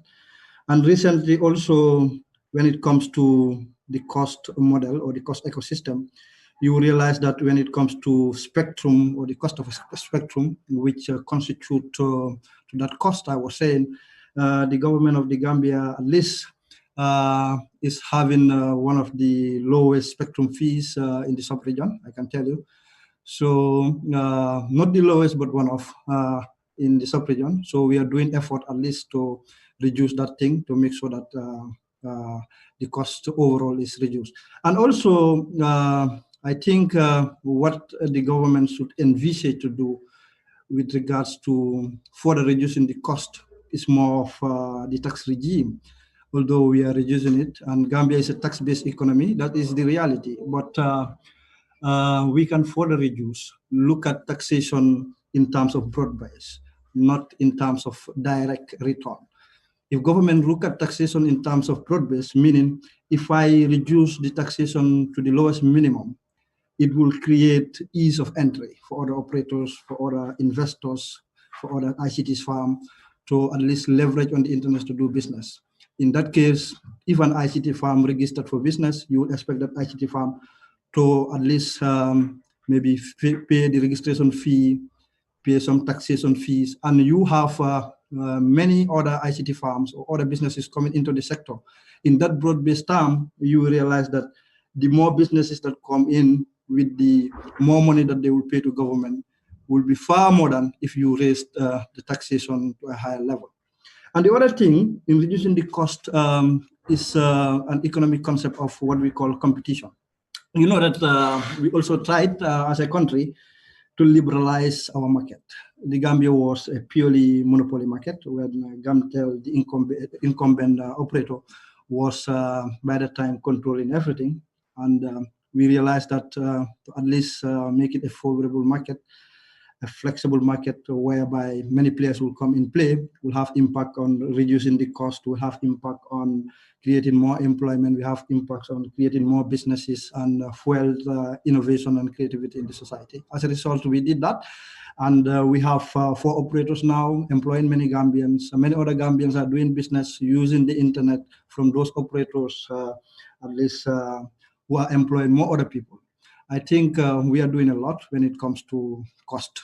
And also in terms of policy, we have a lot, at least thinking about the cost aspect. In COVID-19, I think COVID, many countries didn't expect it. And the challenge with regards to cost, infrastructure, and access was more of the absence or inadequate infrastructure. So particularly in e-commerce, for example, if I was having the right e-commerce platform with the right delivery services, I'll be able to purchase from home, not going to the market to interact, at least to get the virus. I will not go to work, I can communicate. As a resource at central government level, we have the LTE network, but it's somehow limited, and government is working during the COVID time, at least to expand the network. And also, we are also working on having a platform for communication within government. All is geared towards the overall cost reduction. Thank you.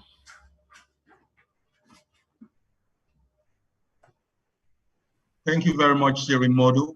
Before we take questions, questions are coming in.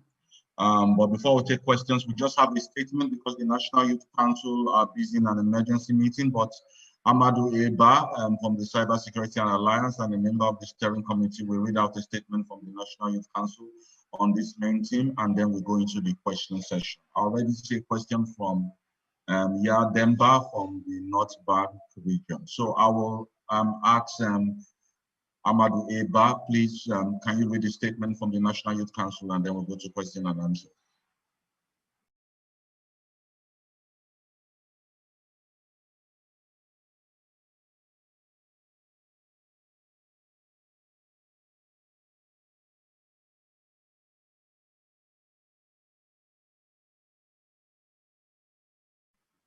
Amadou, we are waiting for you, please. Yeah, thank you very much. Thank you very much, Pons.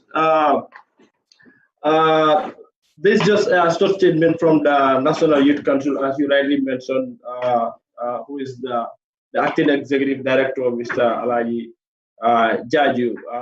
And the statement reads: digital inclusion for youth should go beyond a mere internet access to ICT facilities. As a country, we should begin to digitize our health systems, our education systems, our agricultural sector, and all other sectors relevant for youth empowerment and development of a country. Young people are solution providers and need to be supported to continue providing solutions to some of the challenges that the country is facing, as evidenced now in this health crisis, which is the COVID-19. And other human security crises, employment, cyber attack, climate change, among others. The National Youth Council is playing its part by ensuring the youth or the young peoples being informed, capacitated, connected, and support to help the country realize its digital transformation agenda.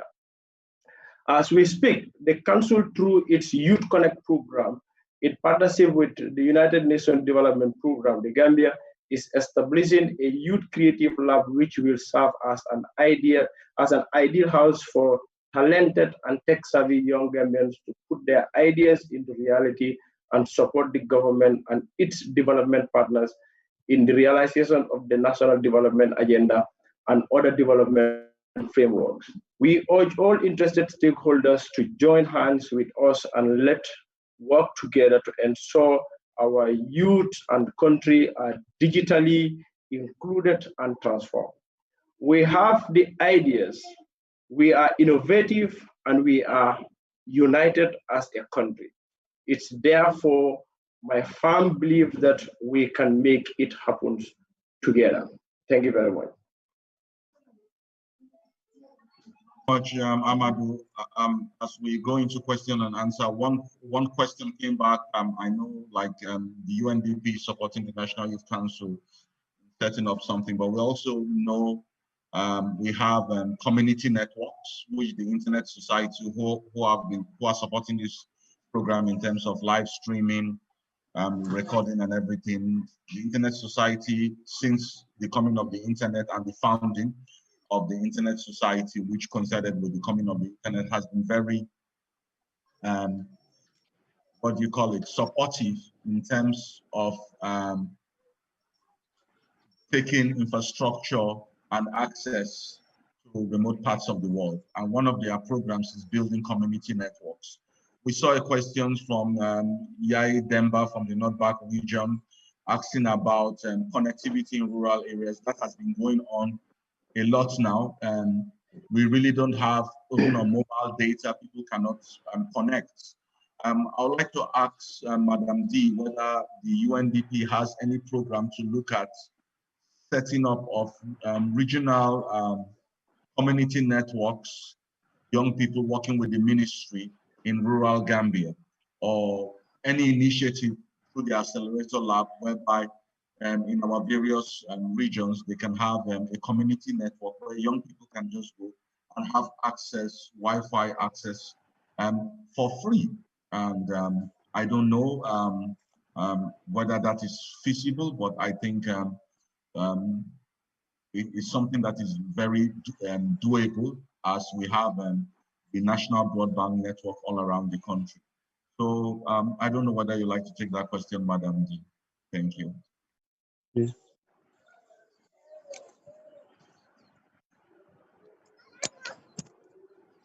No.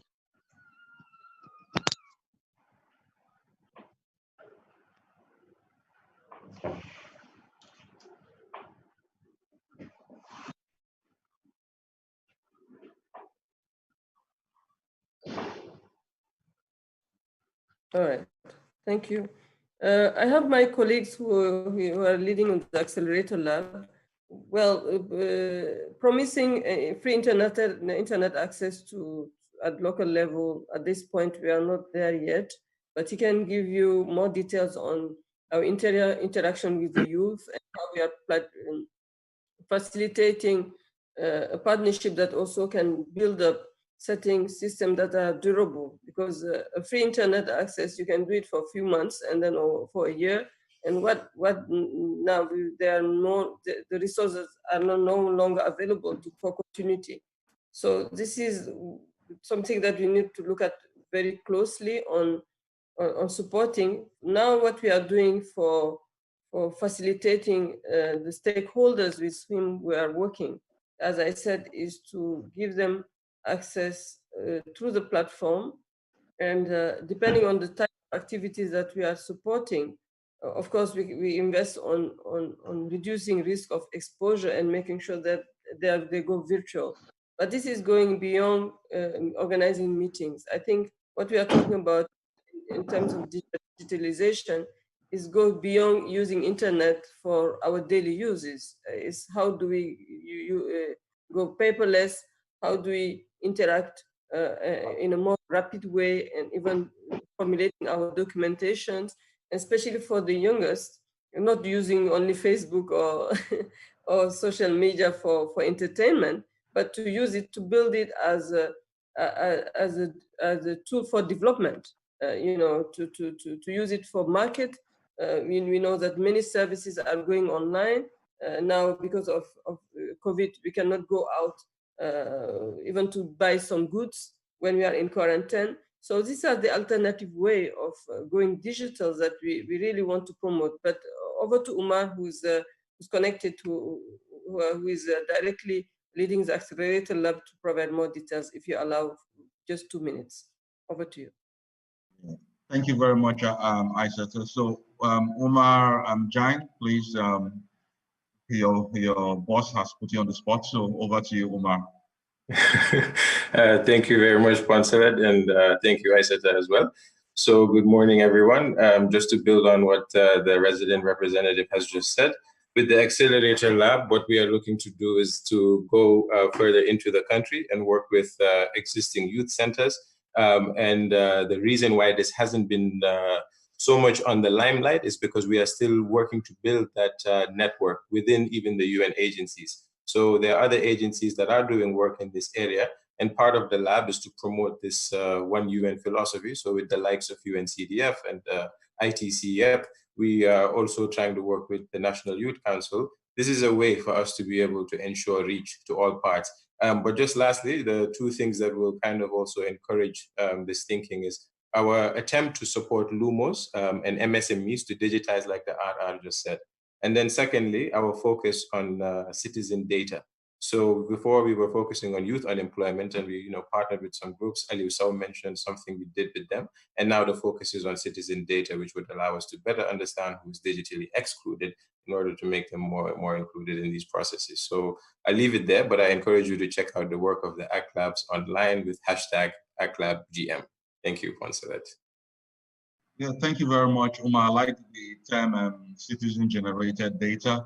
Is very important, and I will just encourage you, Omar, to just put the URL below so that every participant can see it, especially we are also live so that they can pick it from the URL on the chat.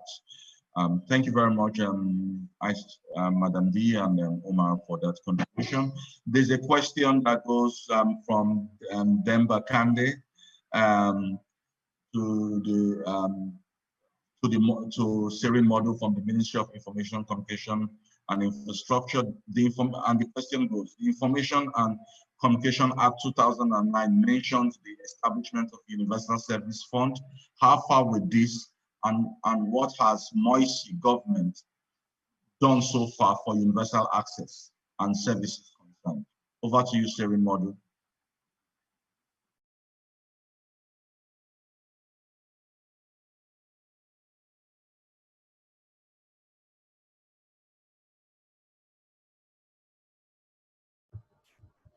Okay, Pons, thank you so much. And thank you, Mr. Kande, for the question. I think it's timely. But I will say for every institution, there is what you call priority and timeline that is driven by strategy and action plans. And with regards to my ministry, we were thinking about US for a long time, and we formulated a framework for US. And up to now, it was not implemented. But recently, during the COVID, MOICI and PURA sat together and discussed the possibility of reviving and revitalizing the US framework. We are working on it now. And hopefully immediately after the COVID, or in early next year, the implementation of the US will take in place. So with the US, the plan is whereby both government, mobile network operators, and any other player can invest. In that investment, we will build networks in the rural areas, underserved areas, and unserved areas, where to invest when it comes to internet will be economically unviable. So, and also build applications and e-services that will create the demand side for connectivity in rural areas.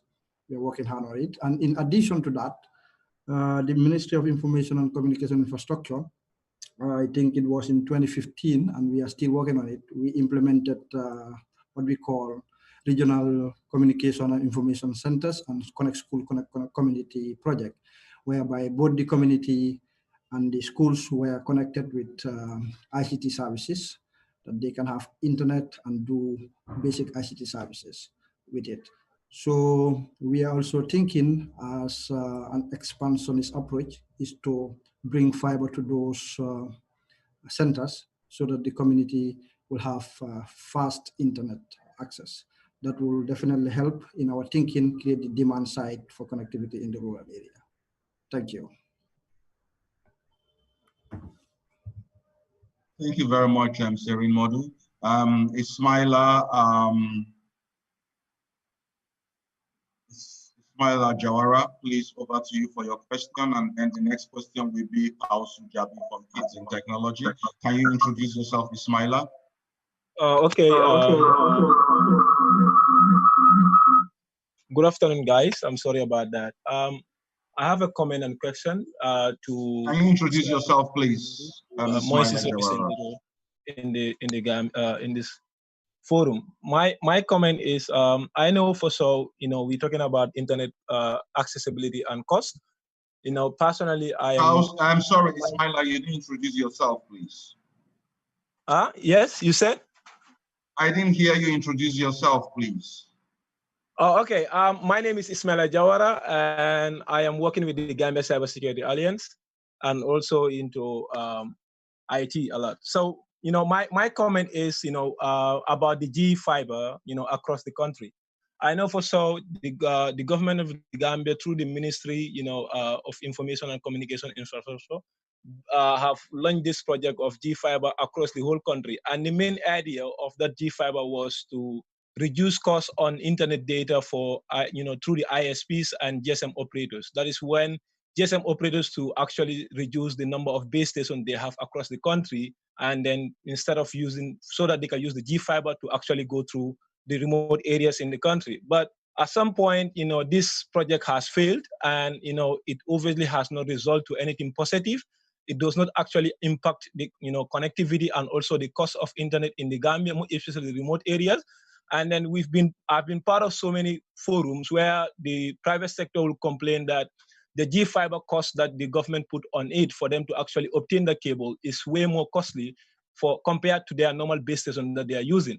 Now, this actually makes it difficult for the private sector to actually make use of that G fiber.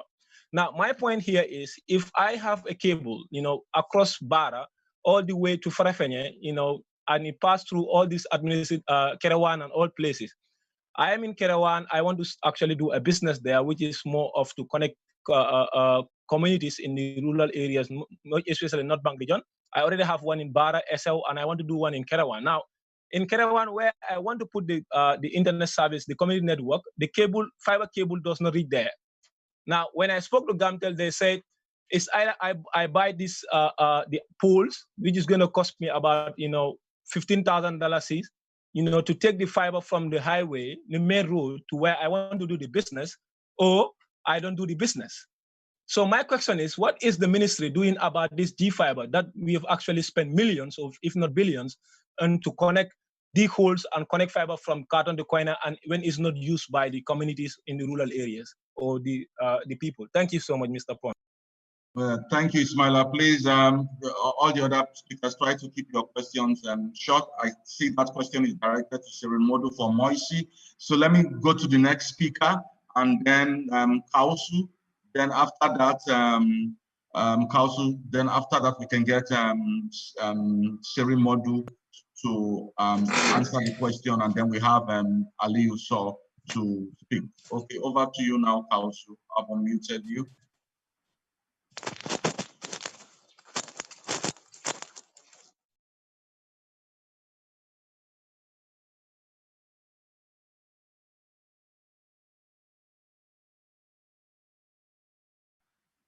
Also, are you unmuted? Yes. Okay, unmute yourself.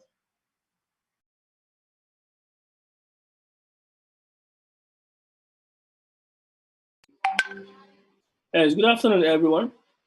Can you hear me? Yes, Kausu, you can go ahead. Hello. Please. Yes, you can go ahead. We can hear you. Can you introduce yourself, please? Hello. Yes, we can hear you, Kausu. Okay, thank you so very much. Good afternoon. Good afternoon, everyone. My name is Kausu Jabi. I'm the founder and CEO of Kitchen Technology Foundation Gambia. Basically, Kitchen Technology is a foundation that aims to groom a community of thinkers, creators, inventors, and innovators in the Gambia. So I started the foundation back in 2015, and then I'm training children on programming, networking, and different aspects of computer science. The most important thing that I want to emphasize here is the fact even people are talking about the availability of the internet. That's correct. But the other important aspect of it is that if the internet is available to the children, how are they using the internet? That is a big question, because so many people have access to the internet, but they don't utilize the internet as the way it's supposed to be done, to my own perspective, because usually children, when they are exposed to the internet, they use it to browse Facebook and do other activities that does not correlate to their capacity building programs. So I think we definitely need to consider that. What are the platform, or what are the things we can introduce to the children to? Things like programming and networking and internet security and all those things. Those are very, very fundamental. So basically my work is geared toward those type of activities, having the internet, and also given the better resources, the best resources for them to explore. Because there are different tools over the internet, like the programming tools that you can engage children and the young stars to explore. So the availability of the internet is very important, but also if they have the internet, how are they going to use the internet? Basically, that is my emphasis. Thank you so very much.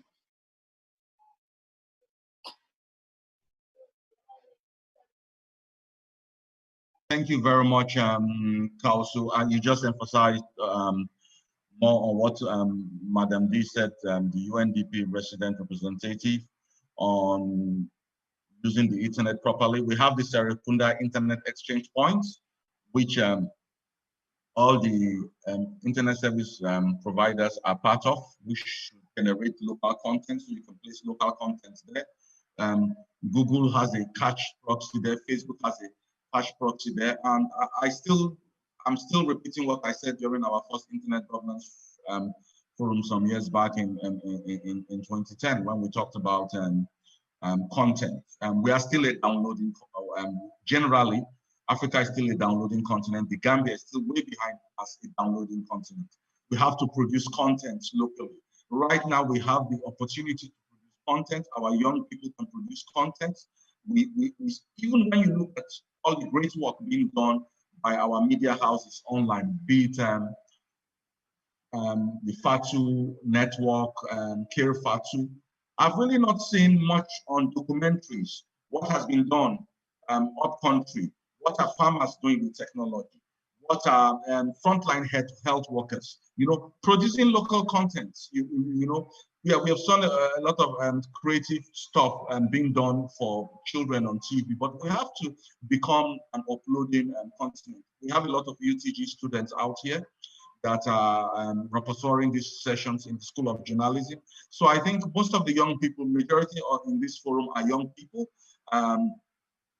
I will encourage you in your various stakeholders group to promote the development of local content and to use the internet as an enabler to change lives.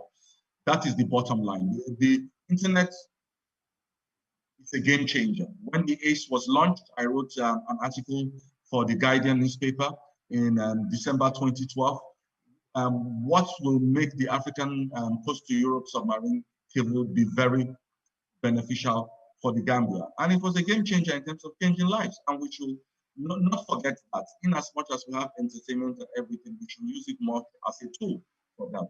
I'll now call over to Aliyu Badaraso, the first speaker, and then I'll take one more question, and then I'll give each of the speakers to round up. Aliyu, over to you.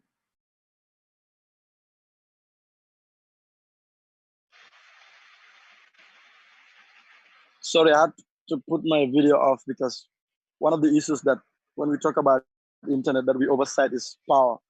In the rural areas, there is no power, and I don't think internet can work, especially broadband or when you don't have power. I just wanted to have the representative from NDR who was asking the question about community networks. There is an initiative that we are working on, and we are launching our first community network initiative in Kafuta with our Gambia Community Library initiative, because this is something that we believe.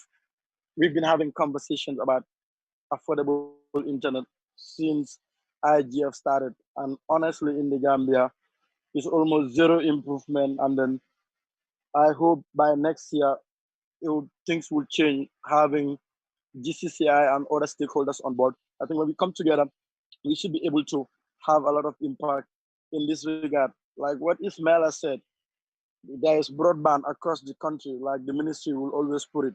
But if I want like an internet like facility in a community where I live, the last time I checked, I needed a tower and a whole lot of stuff that would cost me more than $50,000. At the end of the day, if this is not for a commercial purpose, how would I make my money back? So I think we need to be serious about this conversation, especially from the government's perspective, when we have these forums, to be honest about most of these things and get more stakeholder engagement in trying to push this agenda forward in getting affordable internet for everyone. Because if not, we will come back here, have the same conversation, another COVID, God forbid, will come, and then everything would be at standstill. Look, even the central government cannot even struggle to have virtual meetings. The last broadband policy workshop, that was internet problem. How about the other people, ordinary Gambians? So let's just have an honest conversation about this, and then in trying to bring all stakeholders on board, in trying to find at least a sustainable solution towards the internet problem in the Gambia. Thank you, Aliyu. Our sharing module, MOICI, I think you have been getting the full force from a lot of our speakers. Please, you can take the question from Ismaila Jawaran if you want to make a comment before we round up on Aliyu. So please, we are over 1 o'clock now. It's now 2 hours. So I will, after sharing module, I apologize, but I won't be able to take any questions. I will now give each of the panelists after sharing module question to make a rounding comment, and we close this session for today. And then I'll give an update for tomorrow. Thank you for your time. Sharing module.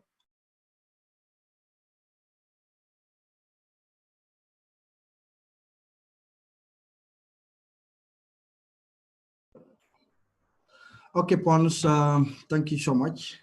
With regards to that question of connectivity in the rural or unserved or underserved areas, and on the G fiber, if I could recall, I think, as I alluded earlier, that is a complex thing because the fiber itself, the infrastructure is an investment. So, and there is a time frame that you expect to get the return on investment, particularly if it is a loan that you have to pay within a period of time. And you know that probably if I charge this amount of money, then definitely it will take a longer time or even impossible for me to pay the loan. But everything will go back to the simple law of demand and supply, I will say. Because in rural areas, you will realize that both for government and the private sector, particularly the mobile network operators, some areas are not economically viable to invest. And for that being the case, we have to re-strategize. On this, to re-strategize, I think most of the case, the issue has to do with the last mile connectivity. Although recently we have been thinking as a government how to use technology like fixed wireless access to at least cover the last mile aspect of it, which will be far more cheaper than using the fiber to reach the home, the businesses, and the like. So with regards to that, you have to dig, you have to do a lot of work, which will incur more cost. So we're thinking towards those lines, at least having a fixed wireless access technology on the fiber network, particularly in the rural areas to facilitate the last mile. And the other thing, as I said earlier, is more of the US. Probably next year, we will have the US in place. This is the Universal Access Service Fund, which will be very helpful in at least providing community networks. But I would also suggest that government cannot do it all.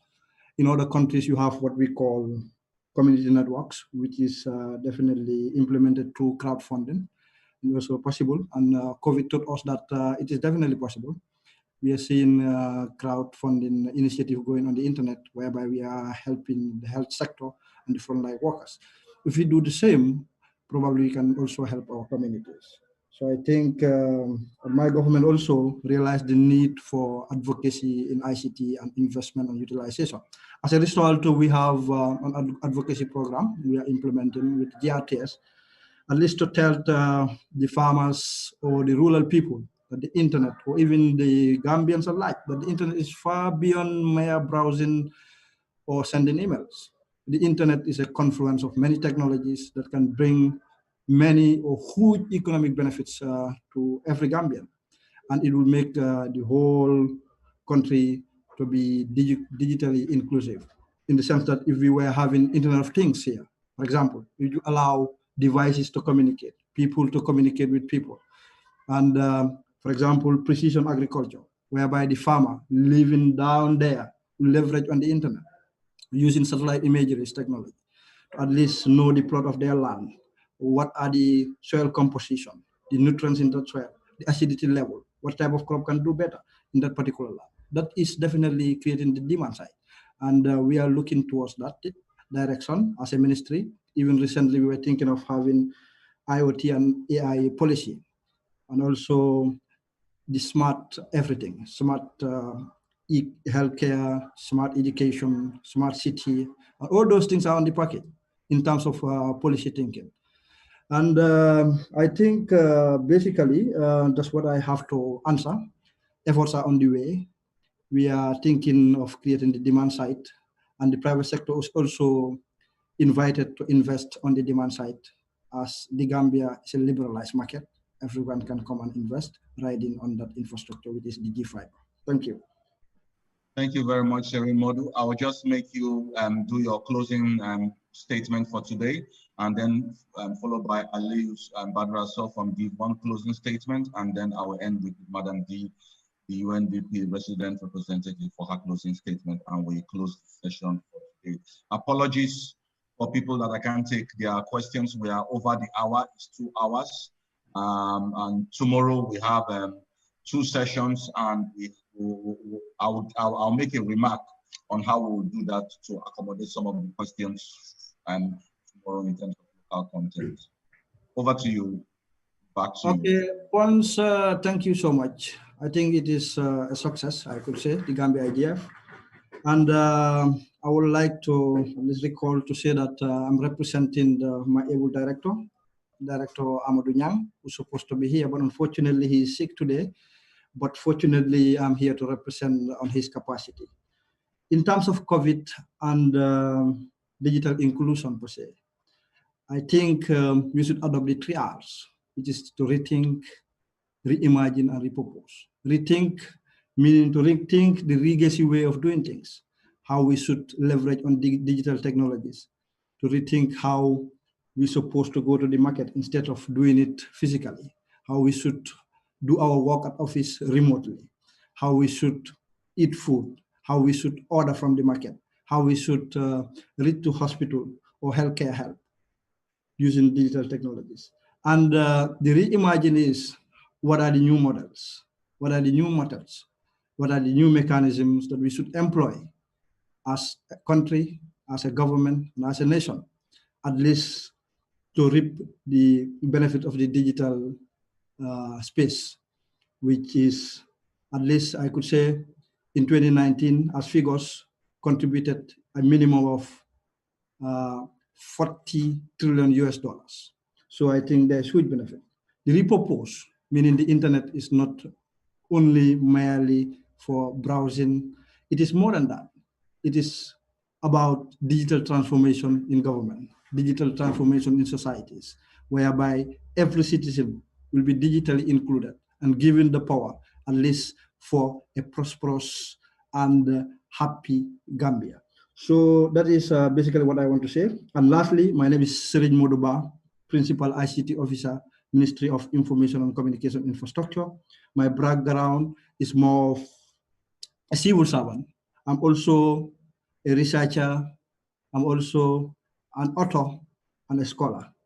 I represent my government in various activities, such as I am the key focal person for GIS or the Google Plus code at my government level, and we have recently signed a contract with Google Africa Initiative and Google in general to implement GIS mapping digitally in the country. I'm also the focal person for the government LTE network, the focal person or the lead in ICT advocacy program of the ministry, working as a technical working group member for the Gambia Social Registry, and also at NATCOM under UNESCO and many other groups. So thank you all, and thank you for giving me the opportunity to share my thoughts and experience with regards to the digital space in the Gambia. Thank you very much for that closing remarks, and kudos to the ministry for all what they are doing. It's going to be difficult. We'll have to tell ourselves the truth, as Aliyu Badara saw, but we are all stakeholders together. God willingly, as stakeholders, as it's a bottom-top process with internet governance, we'll all work together to achieve the Gambia we want in terms of digital inclusivity for all. Aliyu Badara saw, your closing remarks, please.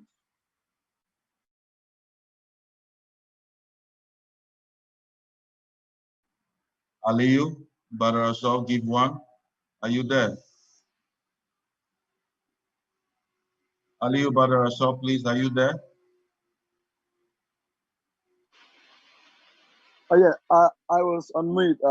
Thank you very much, Consulate and Adama and the team for organizing this brilliant IGF. I think the conversation needs to continue like we've been doing the past years, engaging stakeholders, looking at the internet space when it started way back, like when you were involved, nurturing most of the talents involved to get us to where we are today. We have a lot of young people getting interested in having on internet governance discussions. I think this needs to continue. And one of the things that the local IGF initiative need to work on is to engage more people, especially local level, rural areas, to know the power of the internet in helping engage their local representatives, and the government also need to know that people are empowered in most of these things in helping move these things forward. And then also consider, like the United Nations put it in 2016, the internet as a basic kind of fundamental human rights for everyone, because it's beyond strengthening democracy. Like it's more of a way of life right now that everyone depends on the internet to move things. And then like when we have these conversations, I know we write communiques, recommendations and stuff, submit it to governments, and governments will be governments, always politicians. Sometimes they tell us what we want to hear, but sometimes that differs with the realities on most of the things that they say that are happening on the ground. But we will continue keeping them accountable and also engaging more stakeholders, encouraging private sector involvement in pushing for some of these things, getting community network for people to enjoy the internet to its full extent. And then hopefully next year, IGF will find most of these policies and laws and ICT laws that we're talking about will be implemented, and most of the restrictions that are there will be removed, and then engaging telcos in ISP companies in working on affordability and access for everyone in the country. So next year when we come, it will be other conversations that we have, because we all know the power of internet and ICT, how this can change this country. Like the COVID has shown everyone why we need the internet more than just like the water and electricity that we complain about every day. And then hopefully next, when there is a pandemic, people should be able to stay at home, maintain the social distancing and all other stuff, but in return, they should be able to work harder effectively and then to move our country forward. And once again, thank you to the team for having this great initiative. Thank you. Thank you. Thank you very much, Ali Badaraso. I hand over now to Madam D from the UNDP resident representative to make her closing remark, and we end our main today. Back to you, Madam D.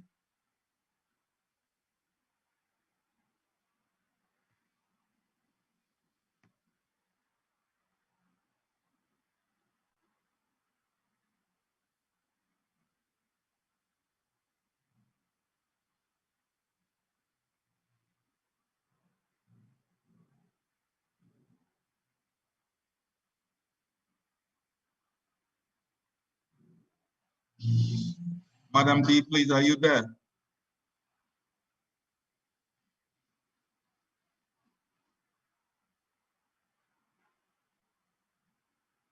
Hello?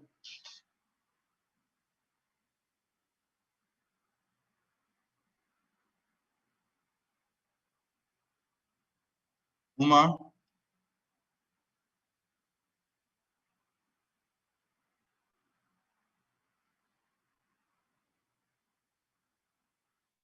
I'm trying to unmute. Yeah. Okay. Sorry about that, madam. Yeah, I'm trying to unmute. Yeah.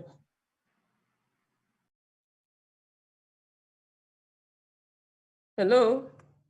Yes, you can go ahead, yeah. Hello? I don't know whether you can hear me. Yes, we can hear you. We can hear you, Claire. Oh, okay. Yeah, thank you. I was trying to unmute. I just want to thank you again, to reiterate our commitment to continue the partnership as UNDP, and to also thank the Honorable Minister of Information and GCCI, Mr. Ileleji, and all the partners who supported this forum. And we look forward to the main recommendation and conclusion to see how we strengthen our support in this area, together with also UN agencies. But as I said, what is also important is how to broaden the prospect in terms of collaboration, because we are a global network present in over 170 countries. And what we are talking about on digital governance, and I would say even digital economy, is a priority for UNDP. And we have a lot of material available, and through the Accelerator Lab, we can make it available for the Gambia, for our stakeholders, but also it's an opportunity to put Gambia on the agenda when it comes to digital governance, and especially we didn't have time to go in depth analysis on the upcoming elections that is the main topic for this discussion. But I'm sure that we will have an opportunity while we are heading for the new electoral cycle to also reflect on how this will be conducted differently in a COVID context, where for sure the administration of the electoral cycle will be different from what we used to see. And we will have more room for digital platforms to be used in governance, including elections. We've seen it with TRRC, how even the broadcast was done, and the impact it has in terms of increasing the accountability and the aspiration for accountability from the population, and increasing also the ownership of this important process for the Gambia. Likewise, we also set up the virtual court for the current COVID, because we know that the caseload was pretty much, and to avoid any contamination on the prison, 4 virtual courts has been set up so that they can treat all the inmates on a timely manner, but at the same time, this can be a response to the lack of infrastructure for physical meeting of the court. So these are concrete examples on how the digital governance can bring innovation. And we just want to thank you again for this collaboration and for having us with you during this forum. Thank you. Thank you very much, Madam D, for your statement. And it's good you mentioned about, as we head into elections in 2021. Tomorrow's session, we'll be talking a lot about that. In the first, which deals with the impact of social media on misinformation, fake news, and into elections 2021. You have really been promoting digital inclusivity. I follow you on Twitter, and I see all the great work you have been doing since you came to the Gambia with the UNDP. And with all the speakers that have spoken today, let us keep the spirit alive. Let us know it's a bottom-top approach. Let us work with one another. The more inclusive we are within this digital space, the more we can bring development to the doorstep of the average Gambian and serve humanity better. Without much ado, I will close the session for today. Tomorrow, what we shall be having, there'll be a recap of the session tomorrow morning. That will be starting by 11 in the morning, and there'll be a recap. And after the recap of the session, we'll have the team 1 for the day, team which will focus on the impact of social media and misinformation and fake news into election 2021. It will be chaired by Hadija Jawara. We have representative from the Gambia Press Union, the Secretary General will be on that panel. We have a human rights activist from Nigeria, Zainab Alamin. We have the CEO of Fatu Network, Fatu Kamara. We have Halaji Mbub, the chair for the Select Committee for the National Assembly on ICT. And we have Fatu Balde, member of the British Empire, MBE, from Women Liberation Speaking. At the end of that session, we have privacy and data protection within the Gambia. We have Demba Kande from the University of Gambia speaking, and we also have Halaji Sise, president of the Internet Society of the Gambia. We have Mrs. Biran Donde Gillen, president of the IT Association, and we have the chair of the Gambian Cybersecurity Alliance, Amadou Eba, and we have Madi Jobate from the Westminster Foundation, and Jegan Gray Johnson from the Open Society Foundation in South Africa. And that session will be moderated by a lawyer, Ya Amiture. So the two sessions tomorrow will be moderated by women, and we have more women in that session. So we hope to have a successful session, and please, as people were committed to today, we have over 53 plus people that stayed online from over 70 and people following us live. We wish to see you all tomorrow. On behalf of the steering committee of the National Internet Governance Forum, on behalf of all our supporters, is I, Ponsley Telelogy, signing off today for the session. See you tomorrow by 11 a.m. God bless and have a nice day. See you all. Have a nice day. Bye, folks.